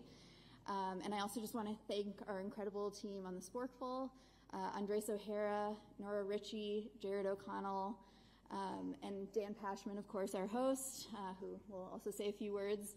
And, you know, I just want to make a plug for more media investing in stories from freelancers. Samia came to us with this story, and yeah, hopefully more outlets will keep investing. So thank you. And shout out to Emma Morgenstern, all right? Samia Bazile cold emailed me, and she was like, I'm a podcast reporter, producer in France. I'm going to be in New York. Will you have coffee with me? And I love a person in the podcast industry with some hustle. So I said, yeah, let's have coffee, sure. And we had a lovely chat, and she pitched a few stories, and one of them became this one, which is, you know, a story.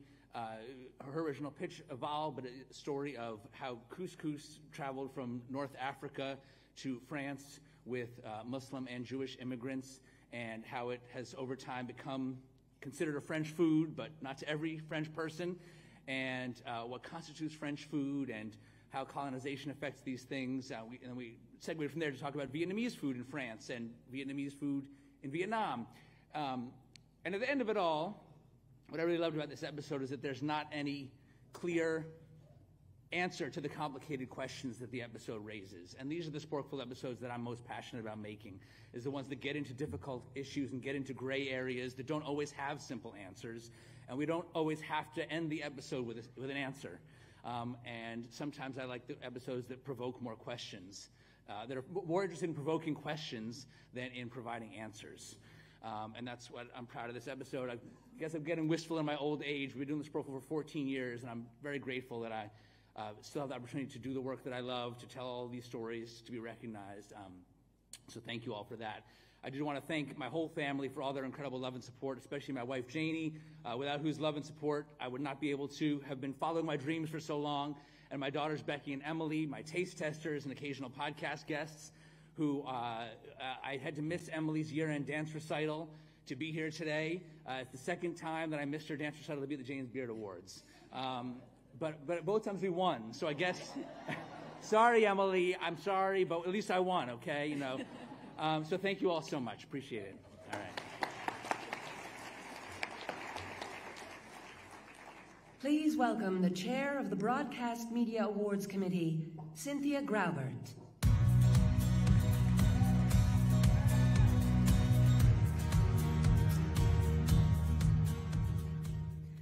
What a night. I am so excited to be here. I am so proud to be here, and I am so proud of all of the nominees we've had this year.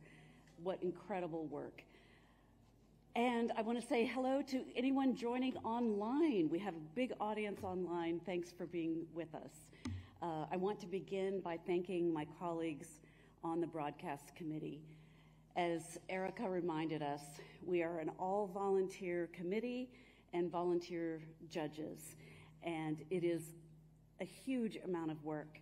And all of those that are involved are incredibly dedicated, and they give hours and hours of their time, and I want to show my appreciation for them. Years ago, I started out when the industry at large was called mass communications. That's how old I am. There were a lot of rules, Episode lengths were fixed. Jump cuts were a sign of an incompetent director or editor. TV was TV, radio was radio. The lines were very clearly drawn. These days, I'm happy to say, a story can begin life as a podcast, morph into a print article, spawn a social media account, and wind up as a meme or on a t-shirt. Whatever your story is, whatever the length, whatever the style, whatever the medium, there's a place for it now. We have producers for every audience and ways for the two to come together without gatekeepers or stuffy rules. And yes, that keeps us on the broadcast committee on our toes and way busy and way over our allotted screen time. But it also liberates us to focus on just two essential questions.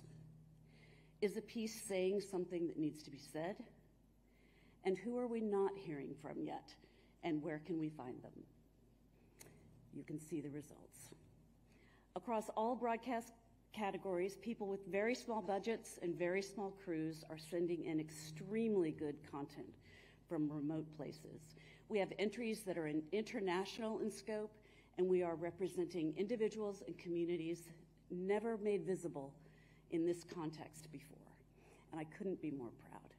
In that spirit, I want to bring up a new voice in our community. It is my very special pleasure to announce this next award, which recognizes fresh talent. You're gonna know who this is. I'm gonna know who this is. But will make a powerful contribution in the future. The winner of the 2024 Broadcast Media Award for Emerging Voice is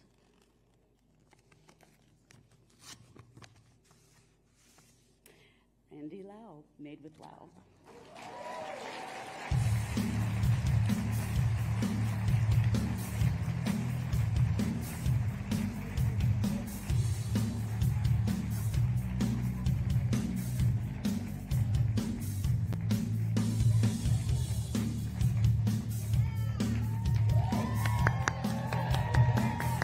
Back so soon. Now I guess you get one. No, you no. Okay. Congratulations. Thank you. Oh crap! I forgot something else.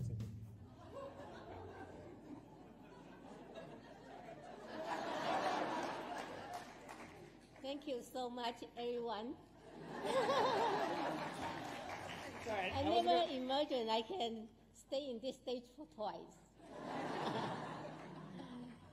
We were thinking about just past Randy Lau's cooking skill for the next generation, for the young generation, to learn more, to make them home cooking easier. But thank you so much with all your support.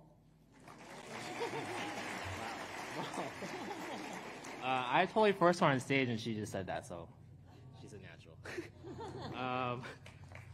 I just wanted to share, so every year my wife and I do a couples retreat and we write letters, essentially like what we want to focus on for the year. This is from 2014.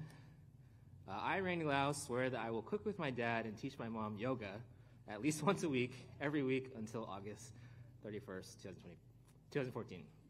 I want this because, I'm going to skip some of the yoga parts, but I want to bond with my mom and dad to make an effort to grow our relationship, like I've said for so long. I want to spend time with my dad and learn his secrets of cooking so I can do the same for my family. And fast forward to 2020, peak pandemic, kid on the way, living off of savings, unemployment, is when we decided to start Made with Lau. I, Randy Lau, am committed to maintaining a wavering faith that will build Made with Lau into a global community that warms the homes, hearts, and bellies of millions of people around the world. By Memorial Day 2021, I am committed to publish a recipe every single week, without fail, and amass 25,000 YouTube subscribers. And now we're at 1.5 million, which is wild. And the reasons I am committed to this are because I get to spark joy and love through my family's food. I get to preserve and share my Chinese heritage with people like me who want to get in touch with their roots. I get to create something special with my family and strengthen our bond as we experience this beautiful journey together. I get to honor my parents and give them the recognition they deserve for their endless sacrifices. And I get to celebrate their legacy with the world. And most importantly, our kids and future generations to come. So this was in 2020 before we launched. And we're not even 4 years in. And I could not have imagined standing here in front of a James Beard audience. And more so, I'm just, as the award goes, it's an emerging voice, and we're only 4 years in. And it's just exciting to think about what else we can do in the next decades to come. Like many of you in this room have been devoted to your craft for many, many decades. So thank you for being an example to me. I'm excited to continue sharing and amplifying the voices of our Chinese community. And I originally started this because I wanted to, it was selfish. I wanted to have these recipes for my family, our kids. And then in the process, I realized that there are lots of other second generation kids whose parents didn't measure with tablespoons and they just cooked intuitively. And I feel like in the process, I've come to realize that like what the work that we're doing really matters, and it really resonates with a lot of people. So I'm really grateful that we have this platform, and I'm just really grateful to continue sharing our recipes, our stories, and just continue to build on what we're doing. So thank you. Thank you, thank you, thank you.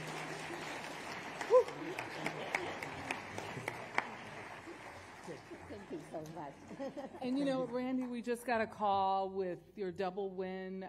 Your wife wanted you to know she's now gone into labor. No!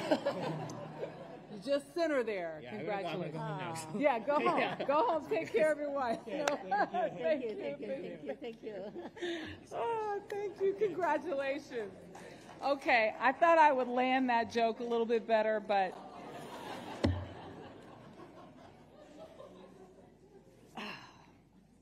next up we have a pair of presenters with more than 2 James Beard Awards and nominations between them.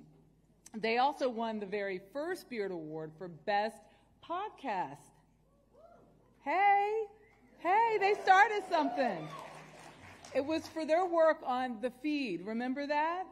Please welcome NBC Chicago Steve Dolinsky and Chef Rick Bayless.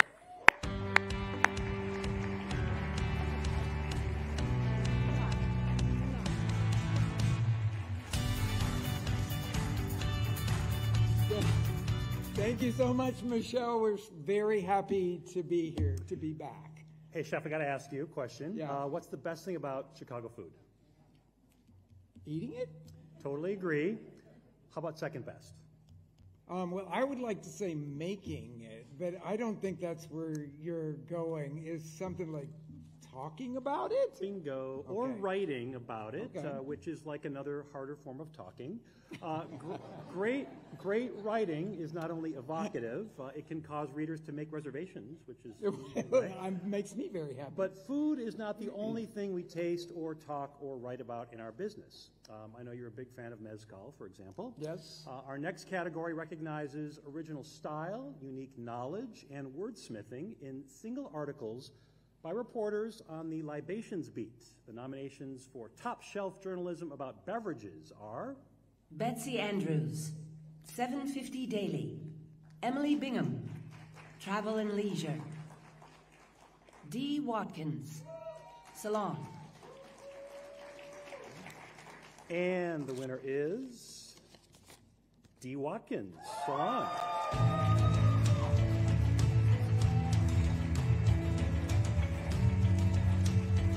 Give that to her.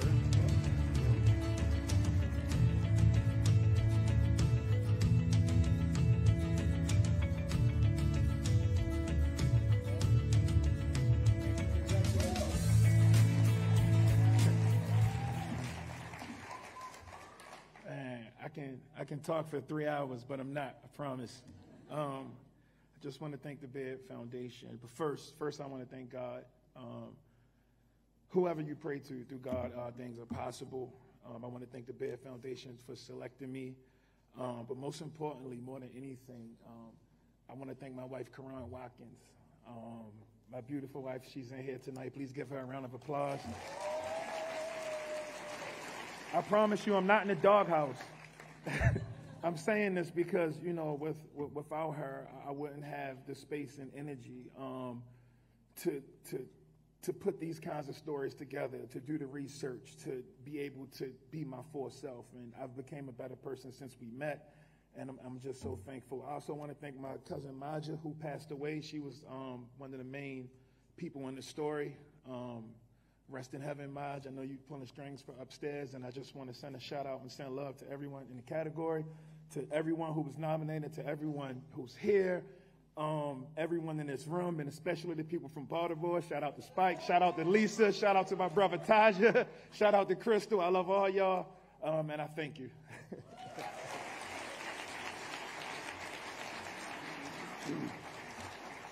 Okay, contenders for the next award publish thought-provoking pieces on food and drink-related topics on the regular. For columns and newsletters, the nominees are G. Daniela Galarza, The Washington Post. Lorelei Ivanov, High Country News. And the Jose winner Relat, is... Texas Monthly. Now I can say it. Yes. Okay, the winner is Lorelei Ivanov, High Country News.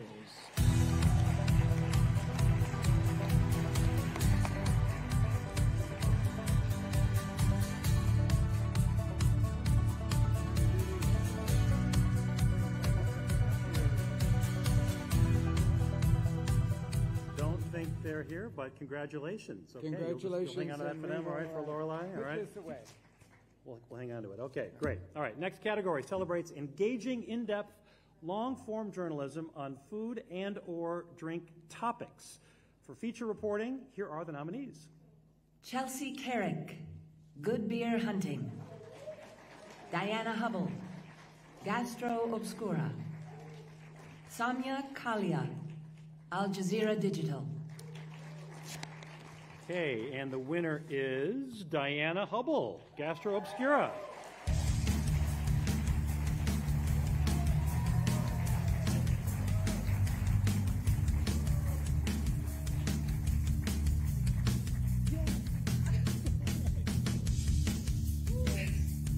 Keep that. Okay, I did not think I was going to be up here, so I'm shaking too. But I am so grateful to my colleagues at Gastro Obscura. This is our first win as a publication. So Sam O'Brien, Annie Eubank, who edited this story, Rachel Rummel, and Andrew Coletti, I am so honored to work with you. I would like to thank my parents for listening to me rant about journalism a lot over the years and encouraging me to stick with it. And my fifth grade teacher, Mrs. D, for telling me that, yes, I could be a writer someday. Thank you very much.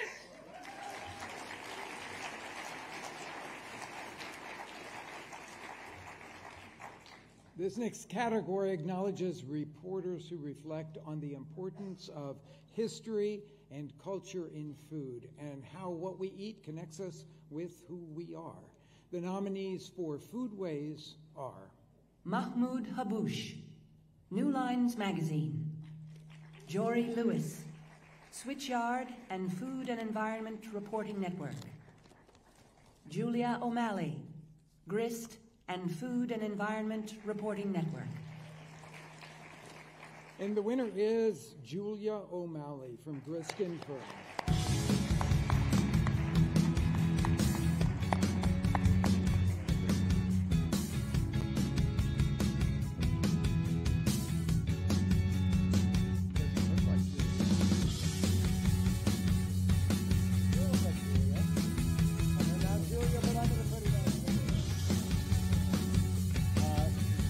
Thank you very much. Obviously, I'm not Julia O'Malley, and I'm not from Grist either, but I am from the Food and Environment Reporting Network. And I just want to say thank you to the James Beard Foundation and to Grist for partnering with us on this great story. And I just want to point out that collaboration is one of the evolving pathways in media. Fern, what we do is, as a nonprofit news organization, is work with other publications to partner on stories that support journalism about food and the environment. And I'm just very, very grateful to be up here to accept this award. Thank you.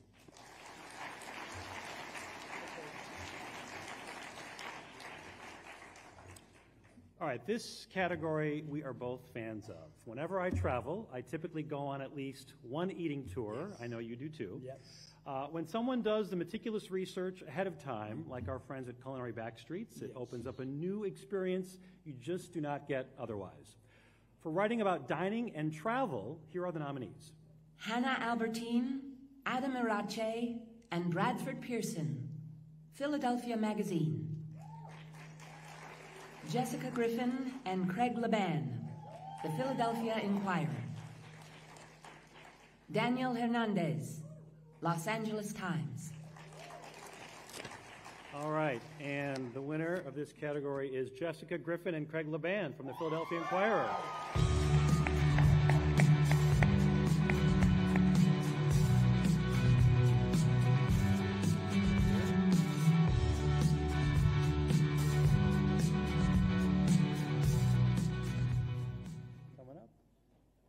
No? Somebody's coming. Jamila? Back from Las Vegas already. A lot of you know me. I am not Craig Laban or Jessica Griffin, but I am Jamila Robinson, and I work with Jessica and Craig on pulling this story together. And so I want to say thank you to the James Beard Foundation. I know Craig will be here tomorrow night, but want to accept this on their behalf and on behalf of my friends at the Philadelphia Inquirer. Thank you. Take this. Take this. Souvenir. All right. All right. And last, an award named for that intrepid reporter who digested the history, culture, and politics of Los Angeles in newspaper stories about its food scene for many years. The nominees for the Jonathan Gold Local Voice Award are Lindsay C. Green, Detroit Free Press. Mike Jordan, Atlanta Magazine. Dara Muskowitz Grumdahl, Minneapolis St. Paul Magazine. And the winner is Mike Jordan from Atlanta Magazine.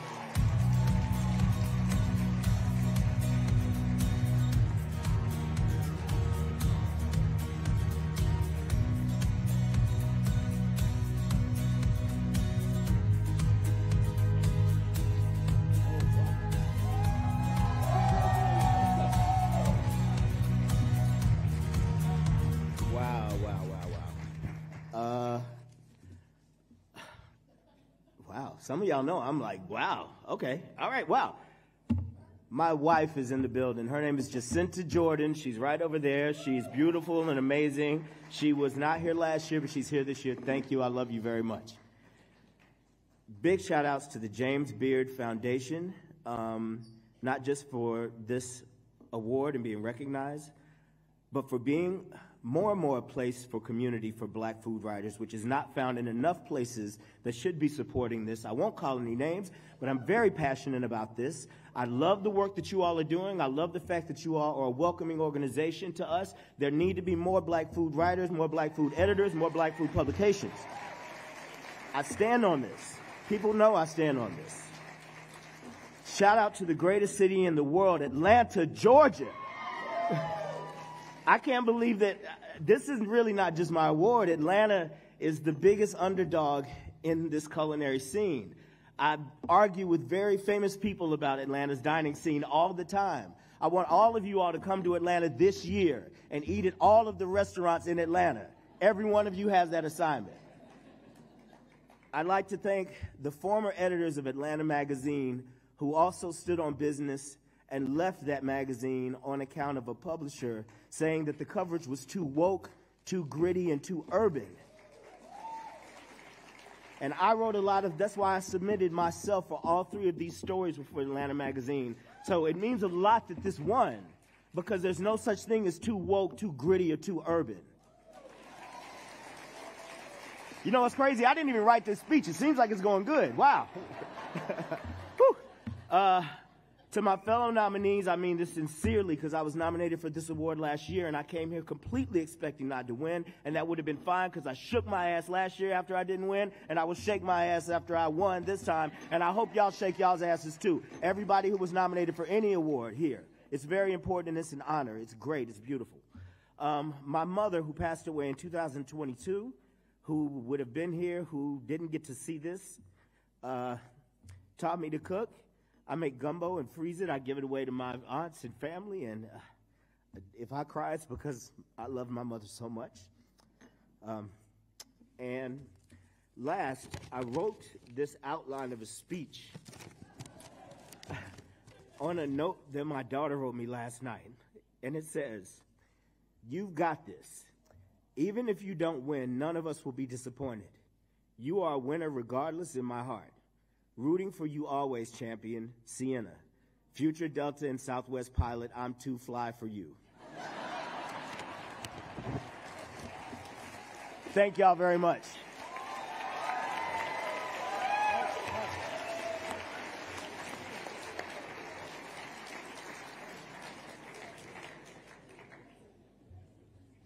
Thanks, Stephen Rick.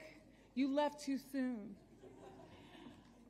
I should say that Chef Bayless has a well-documented passion for health and wellness, right? We know this. Specifically, a deep interest in the relationship between nutritious cooking and community and individual well-being. So he should really be up here doing this, right? Oh, let him go. Books in the next category go deep into that topic. So the nominees for health and wellness are Hillary Brick, Business Insider; Virginia Huffwin, Civil Eats; Anahad O'Connor and Aaron Steckelberg, The Washington Post. And the winner is that last one, Anahad O'Connor and Aaron Steckelberg, The Washington Post.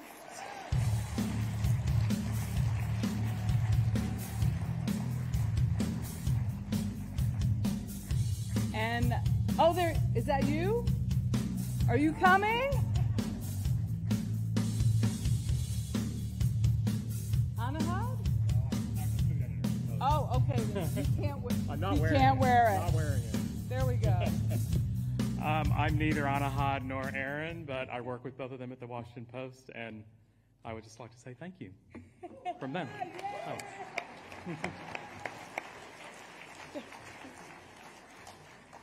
Thank you. Now, whether the motivations are economical, educational, nutritional, or traditional, there's always a reason to learn to what? Cook! Yes.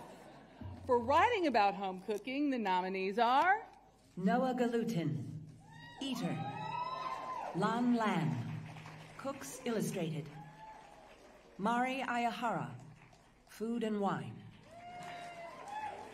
I have a theory. I do. It's like the last person in every category seems to be the winner. The winner is Mari Uyahari. Urahara, Food and Wine. Is Mari in the house? Someone from Food and Wine in the house? Well, we're going to say congratulations to Cook with MSG. Our next category celebrates adventurous reporters who use one or a mixture of mediums: photography, animation, VR, interactive design, photography, to tell a food or drinks related story. So that's called innovation. And innovative visual storytelling is what we're talking about now. The nominees are the Associated Press Health and Science Team, the Associated Press; Lily Allen, Nat Belkoff, and Nick Mancall-Beitel, Eater; Laura Riley and Kadir Van Lohuizen, The Washington Post. And my theory has just been kaputted, because the winner is the Associated Press Health and Science Team. The protein problem.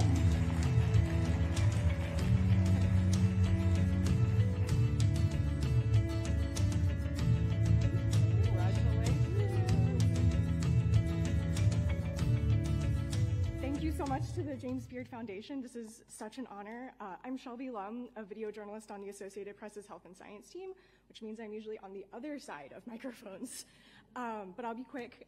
This was an incredible team effort from the Associated Press that had more than 50 editors, reporters, video journalists, photojournalists, data journalists, and more reporting across 10 different countries.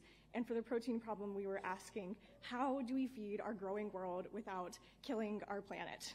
And so to do that, food is so personal and it is so tied to culture. And so every place in the world is going to have a different answer to that question. So in order to try and answer this question, we talked to ranchers in Texas. We talked to fly farmers in France.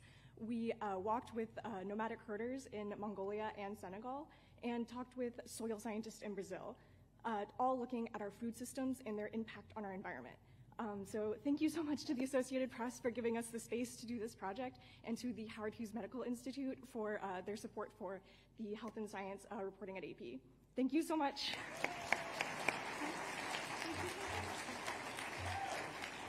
Give it up to the Associated Press. They've been doing the work a long time. One of my heroes. And for standout food coverage in a general interest publication, here are the nominees. The Bitter Southerner, Garden and Gun, Switchyard and Food and Environment Reporting Network. And the winner is Switchyard and Fern.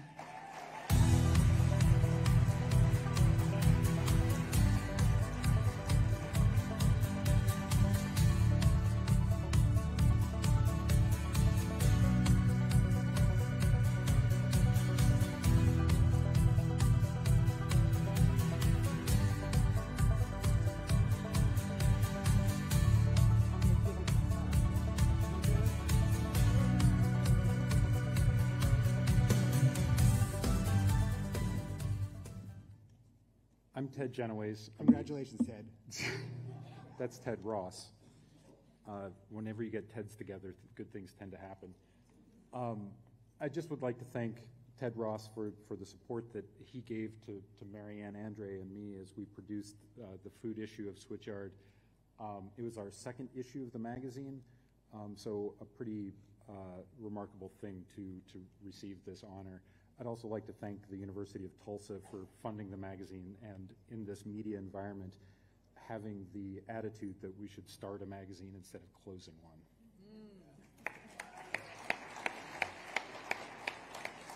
I've already spoken a little bit about collaboration, so I just want to recognize some of the reporters and writers who worked on this issue with us. So Jory Lewis, whose name you already heard earlier tonight, and Siddhartha Deb and Dan Charles, and also the chefs that we interviewed for this, which was Tom Colicchio and Sean Sherman. Obviously, we couldn't have done this issue without them, and this is just a great, great night. Thank you.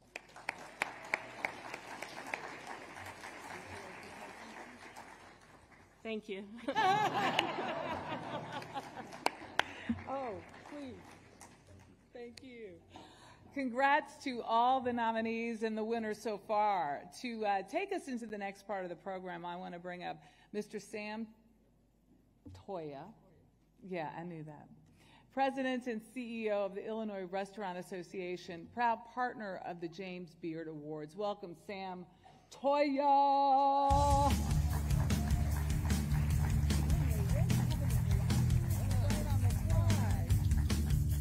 All right, let's hear it for Michelle. Let's give it up for Michelle. She's not doing a great job. Michelle. And I do want to, before I get started here, I do want to say one other thing. Yes, Atlanta's a great city, but Chicago is the culinary capital of the United States. That's why we're here. Give it up for Chicago. All right.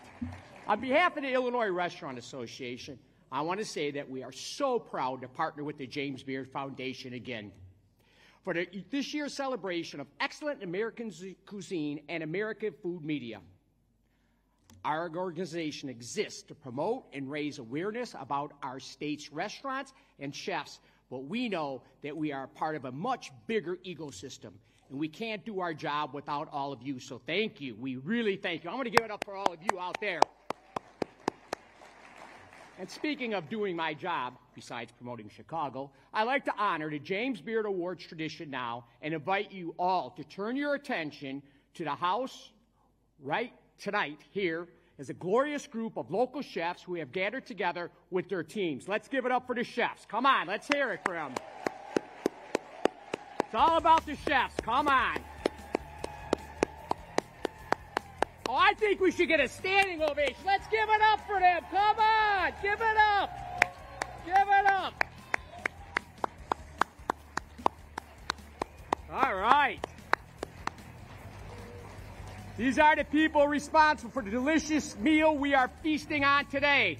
So, let's give them another round of applause one more time. And thank you, Chef. And thank you, everyone. And enjoy our great city, the culinary capital of the United States. But it's all about the chefs, so thank you.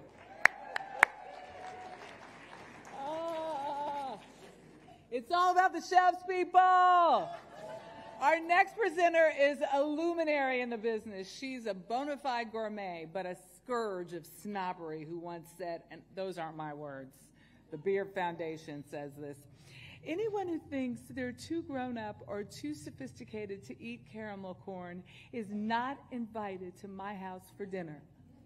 I love caramel corn too, cheese corn, other kinds of popcorn, all of that good stuff. Well, I'm talking about, as you well know, the renowned author and journalist, TV producer, novelist, and winner of multiple James Beard Awards. What don't you do?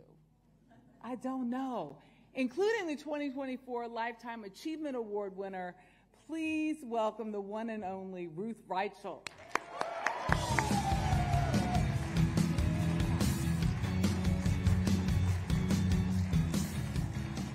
Okay, I'm embarrassed, but thank you very much. It's true I've been to these awards a couple times, though never in Chicago, so this is a whole new thrill. Our next category commemorates a person who not only championed American restaurants, but pretty much invented the art of the restaurant review. I had the privilege of taking over his old gig at the Times for a while, and it's my pleasure to help celebrate another writer following in his footsteps.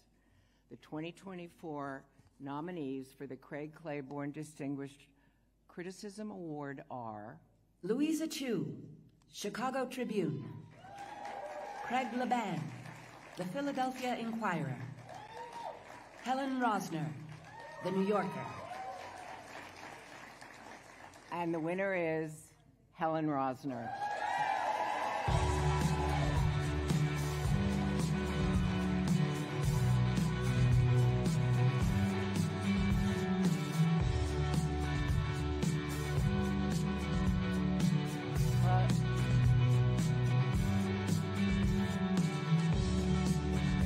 Helen's not here,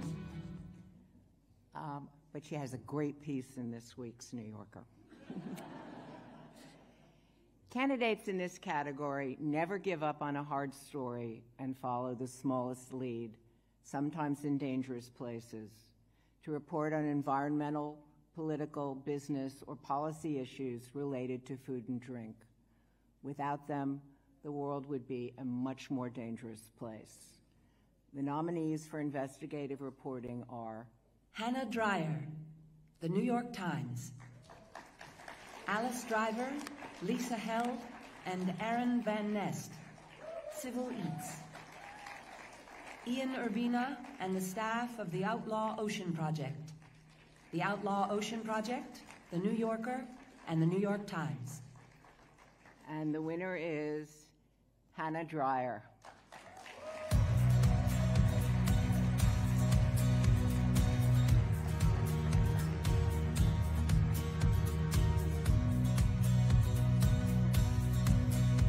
Also not here. No surprise, the New York Times probably wouldn't send her. The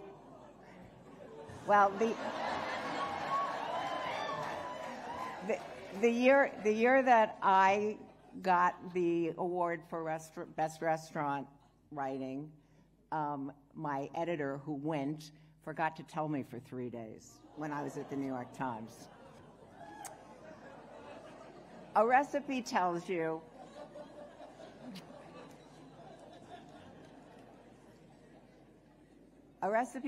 a lot about the writer. In food writing, it operates pretty much the way a photograph does in other sorts of journalism. When that recipe is accompanied by a piece of writing that opens up a particular time, place, or passage in that writer's life, it's even more powerful. For Personal Essay with Recipes, here are the nominees. Farhan Mustafa, The Bitter Southerner. Kate Nelson, Guardian U.S. C. Pam Jong, Esquire. And the winner is Farhan Mustafa, The Bitter Southerner.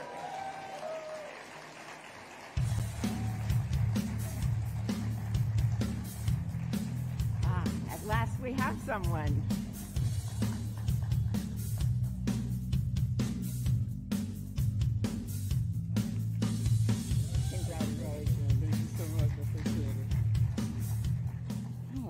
This is weird. I mean, she just handed me an award. Y'all know who this is, right? I've already blacked out, by the way, so if there's any, just so you know. Hey. So I wrote some thank you notes. One of my favorite lines has always been, it's not that I have imposter syndrome, I'm just really not that talented, but I will not feel that anymore, at least not till midnight. Just want to thank a couple of people who, regardless of whether I'm up here or not, have made me feel that good. My partner Fernanda, for always keeping me positive, listening patiently when I rant or rave about anything, and I mean wild shit like saying marinara sauce was invented in India. She will stand by and just listen, at least. To my family, for always just being cool about me not pursuing any graduate degree at all. My mother and grandmother for always putting up with our daily changing tastes, and for her to teaching me how to improvise. In fact, I mean, I used to be an actual journalist, so breaking news, they texted me on WhatsApp, said, can't get the link to work, but she's at Walmart, so my brother will tape it on the phone for her, which I don't know what that means. I want to thank Kyle and Dave and the team at Bitter Southerner, Hannah Hayes for taking a chance on me, the team at Southern Foodways Alliance, John T., Sarah Camp, Melissa, Rosalind, Mary Beth, for giving me a space as a new writer and giving me confidence in my voice, despite how shaky it is right now. And everyone on the piece who just gave me their time generously used to talk to me about spaghetti. Chef Ricky Moore, Liz Williams at SoFab, Adrian Miller, Karima Moyer, Obi at Katanga in Atlanta, Sumaya, my best friend Dr. Emmanuel Taylor and his family in Kentucky, and my little brother who helped me coin the term immigrant spaghetti, and my sister-in-law and my nieces in Seattle for always appreciating and eating our efforts to the point where my niece, Rosa, now thinks all spaghetti is just immigrant spaghetti, because who isn't an immigrant? And on a serious note, right now we are in a time of great food inequality and insecurity and starvation even, and not Palestine, Sudan, but even in communities in our country, a few miles from where we are right now. This is for those who make do with the humblest of ingredients and still find the passion and the good sense to say, I'm going to make this my own. This is for y'all. Thanks for your spirit. Appreciate it. Thank you so much.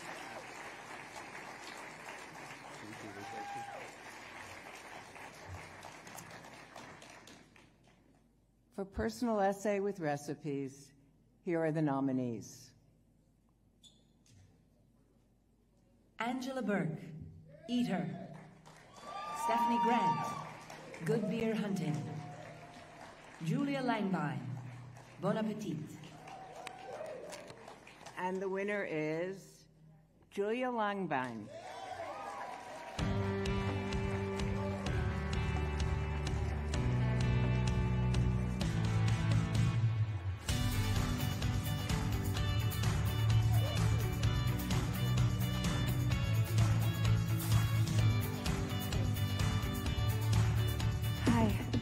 Techno gonna stop? Okay. God, if I knew that medals felt this awesome, I would have tried one sport even once. Thank you so much to the beer jurors and to the foundation.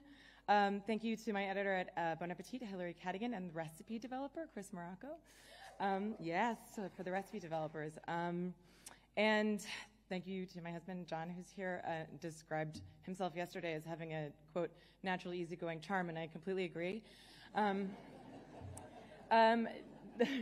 Like 20 years ago, I was writing this like filthy, disgusting, hilarious blog from my desk at the Department of Cultural Affairs for the City of New York.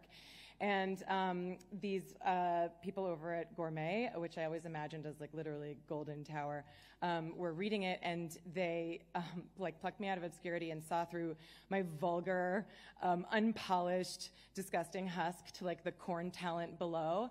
And really, for the first time in my entire life, it gave me my first paid writing gigs as a writer. And it's actually hilarious that she's giving the award. It's like Soup's ox. But what I guess I want to say is to the commissioning editors and the editors and the people who have the opportunity to open the doors, please keep giving opportunities to the stylistic, artistic, intellectual, aesthetic weirdos and outsiders, right? Because we can grow up and come good. So thank you so much. Thank you.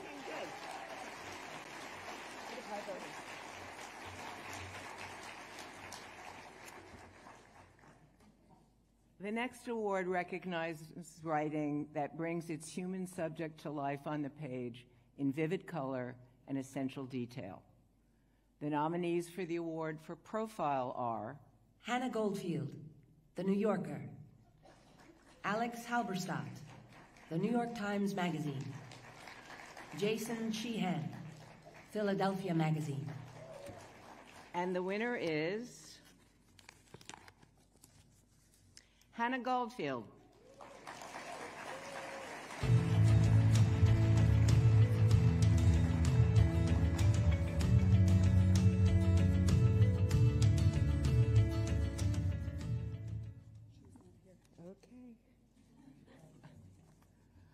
Okay, one last award before I go. This award is special to me. Named for the writer whose words got me started in the business, a woman I had the privilege to know for many years, someone who shared herself with enormous generosity and who I will always consider my mentor. The nominees for the 2024 MFK Fisher Distinguished Writing Award are Hannah Dreyer, The New York Times Magazine; Naila Iqbal Muhammad, Sweet July; Sarah Perry, Cake Zine. And the winner is Hannah Dreyer.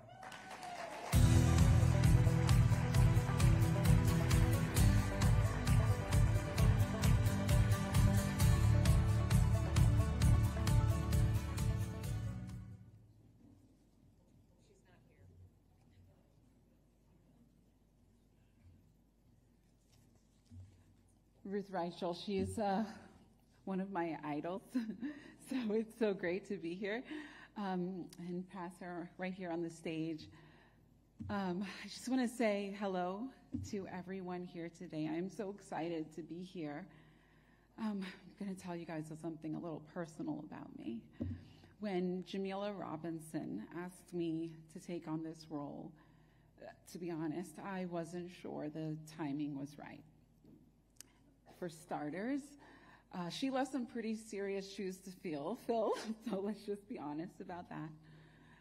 But I was also a new mom, and I was trying to feed my milk-guzzling baby in the midst of a formula shortage.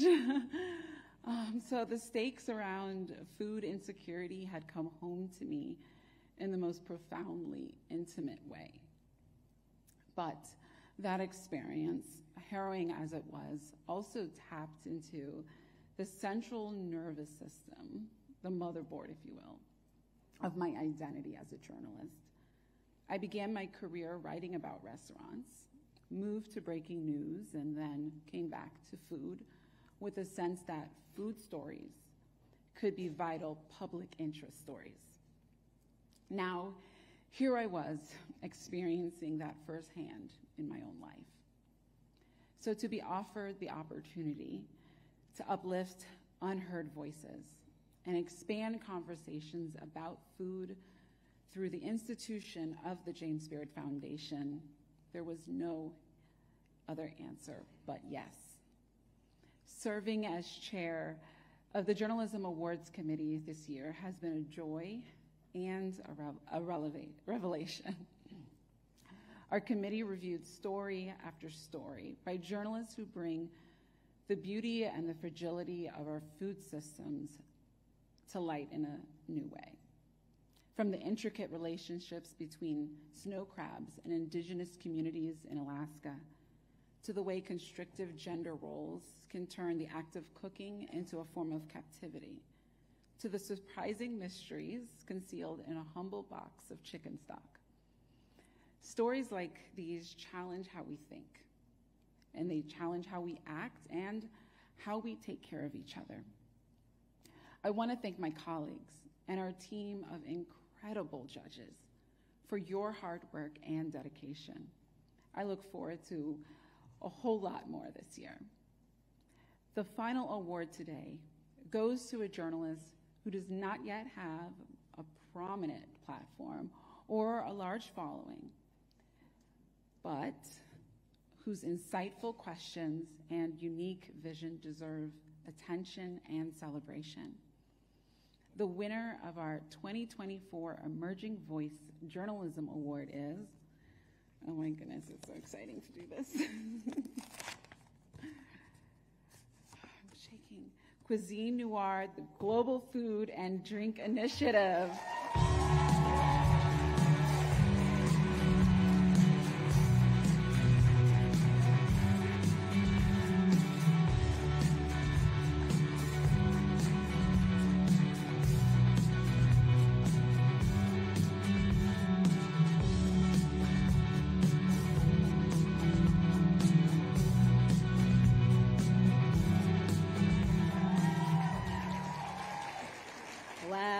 I know this is the last award, so I'm going to make it very quick.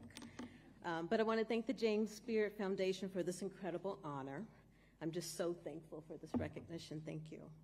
I want to dedicate this award to Chef Pennell, who we lost earlier this year. He was a pioneer, champion, and advocate for telling Black food stories, especially about those who touched the food, created the memories, and helped to shape cuisines in America and around the world.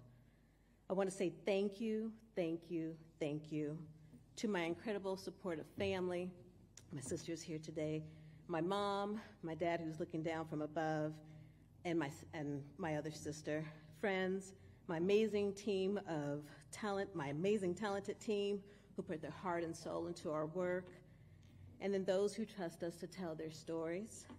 It's truly an honor to use the power of storytelling to connect and preserve food stories from across the African diaspora. Thank you, and congratulations to tonight's nominees and awardees. Thank you.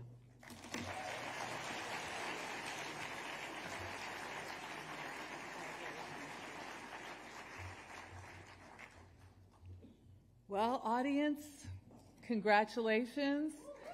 We did it. It's been a journey.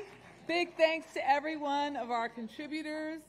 Under 2.5 hours. How about that? Congrats to all the winners. Of course, congrats to the nominees. Look, that's the hardest thing to leave this space and not win. But you know what? You got here, right? So give it up for the nominees who did not win. James Beard, the man who gave American cuisine standing in the world, believed in America as a community. His inner circle held people from all walks of life. And he knew we could maintain the basic tenet, those basic connections that we need to function as a nation through the almost magical power of cooking and dining together.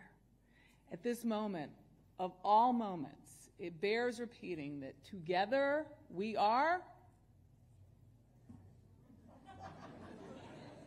Together we are stronger, right?